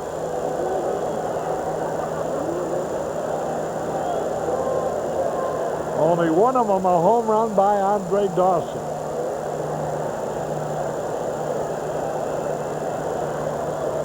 One ball, 2 strikes.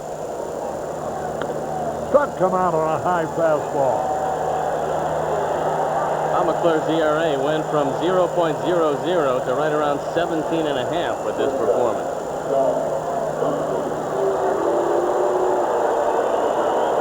This is the 6th Cardinal pitcher out there, and Willie Frazier. Here's Dunston.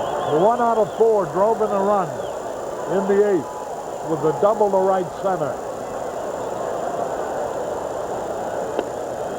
Strike in there. 1 strike and nothing. Mike Bielecki is going to win this game, and he's going to go 9-6, and he's by far the winningest pitcher on this team, despite having just 10 starts this year. He's been the winningest pitcher for some time. Here's a wild one. And Walton advances to 3rd. 1 ball, 1 strike on Sean Dunston.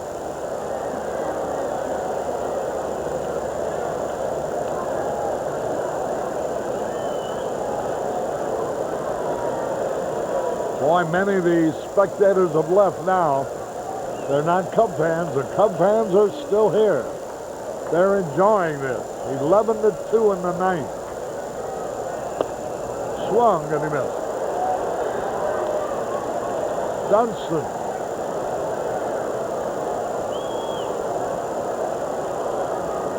Struck out for the 40th time this year. Earlier. Inside.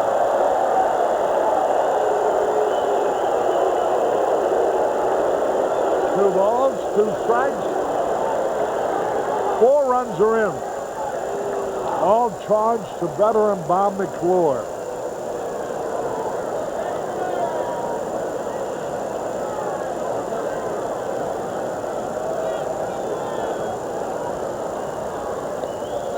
Wild pitch, here comes another run home.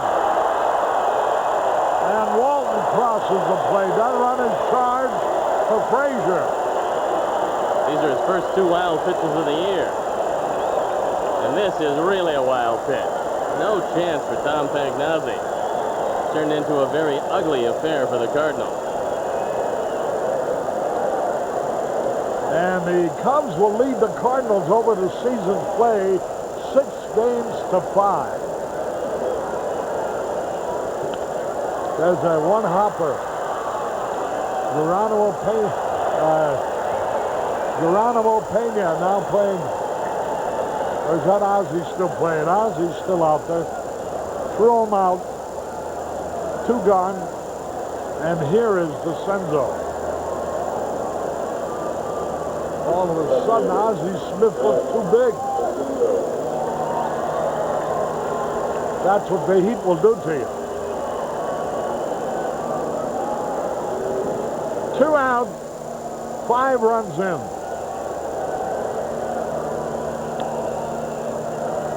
Fouls the pitch back. Final game of the series here tomorrow night. Every Cardinal pitcher except for Chris Carpenter, who pitched 2/3 of an inning, gave up at least 1 run tonight. Where you go in the All-Star break, Arnie?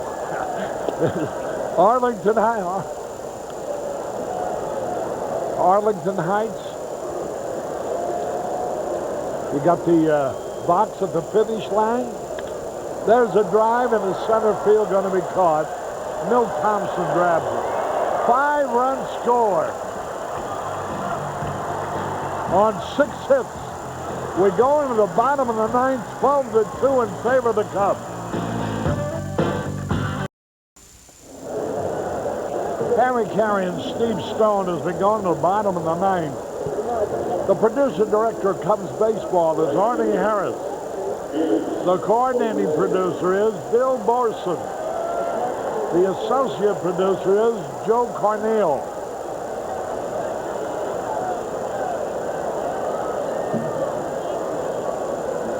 We go in the bottom of the 9th. Heathcliff Slocum will finish it up for the Chicago Cubs. Jose, ground ball. Vizcaino over to first, easy out.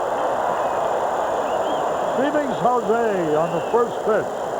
Bounces to Vizcaino. Slocum on for the 40th time, so both Slocum and Assenmacher 40 or better in appearances, and it was a very busy first half for both of these guys.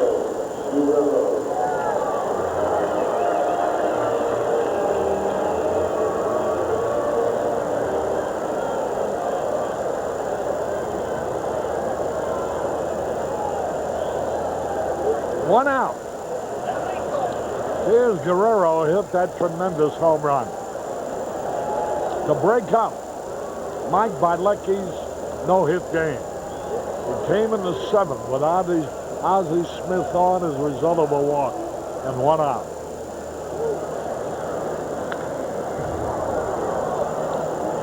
He's behind on the count 0-2. Remember now, we will not televise tomorrow night, preempted by the network. Our next telecast will be from Wrigley Field Thursday night when the Cubs played Houston in the first of a 4-game series. Line drive, played on 1 hop by Walton. A base hit for Guerrero. Cubs will find themselves 10.5 games in back of the Pittsburgh Pirates. 12 games back in the loss column, but they will have picked up 3 games in 3 days against the Pirates. Here's Gerald Perry. 0 for 3 so far. The Mets, winners of 6 in a row, will be just 2.5 games in back of the Pirates, just 3 games back in the loss column. You know, the Pirates lost the last game to the Cubs and lost the first 2 to Montreal playing at home in Pittsburgh. So they're on a 3-game losing streak. Here's a throw. Stolen base for Guerrero. Let's pause here for station identification. This is WGN-TV Chicago, America's #1 sports station. Remember, the news will follow the ball game.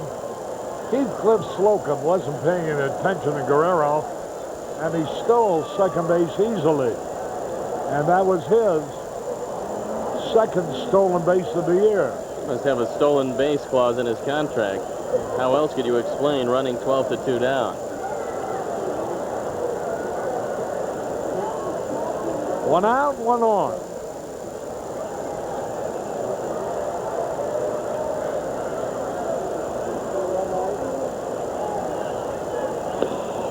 And there is strike call. Jerome Perry.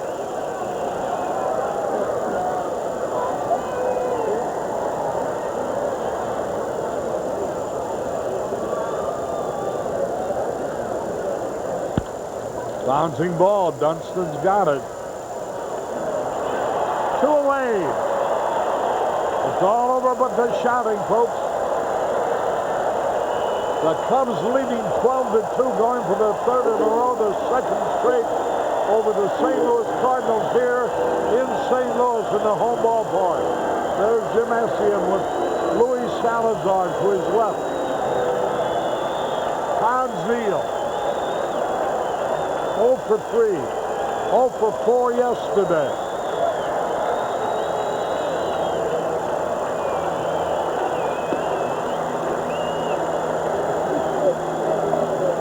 There come fans standing up for the final out.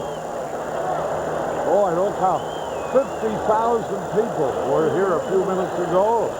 Well, more than that, about an hour ago. A lot of them have left.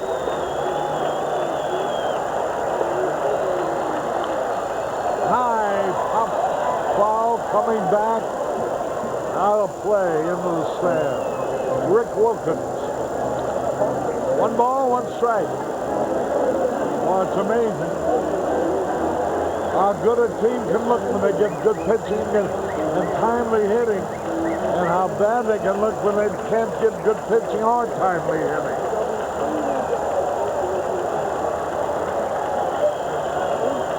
One ball, 1 strike. The pitch to Zeal. Fastball in there, a strike ball. I gotta talk to this Heathcliff, I think.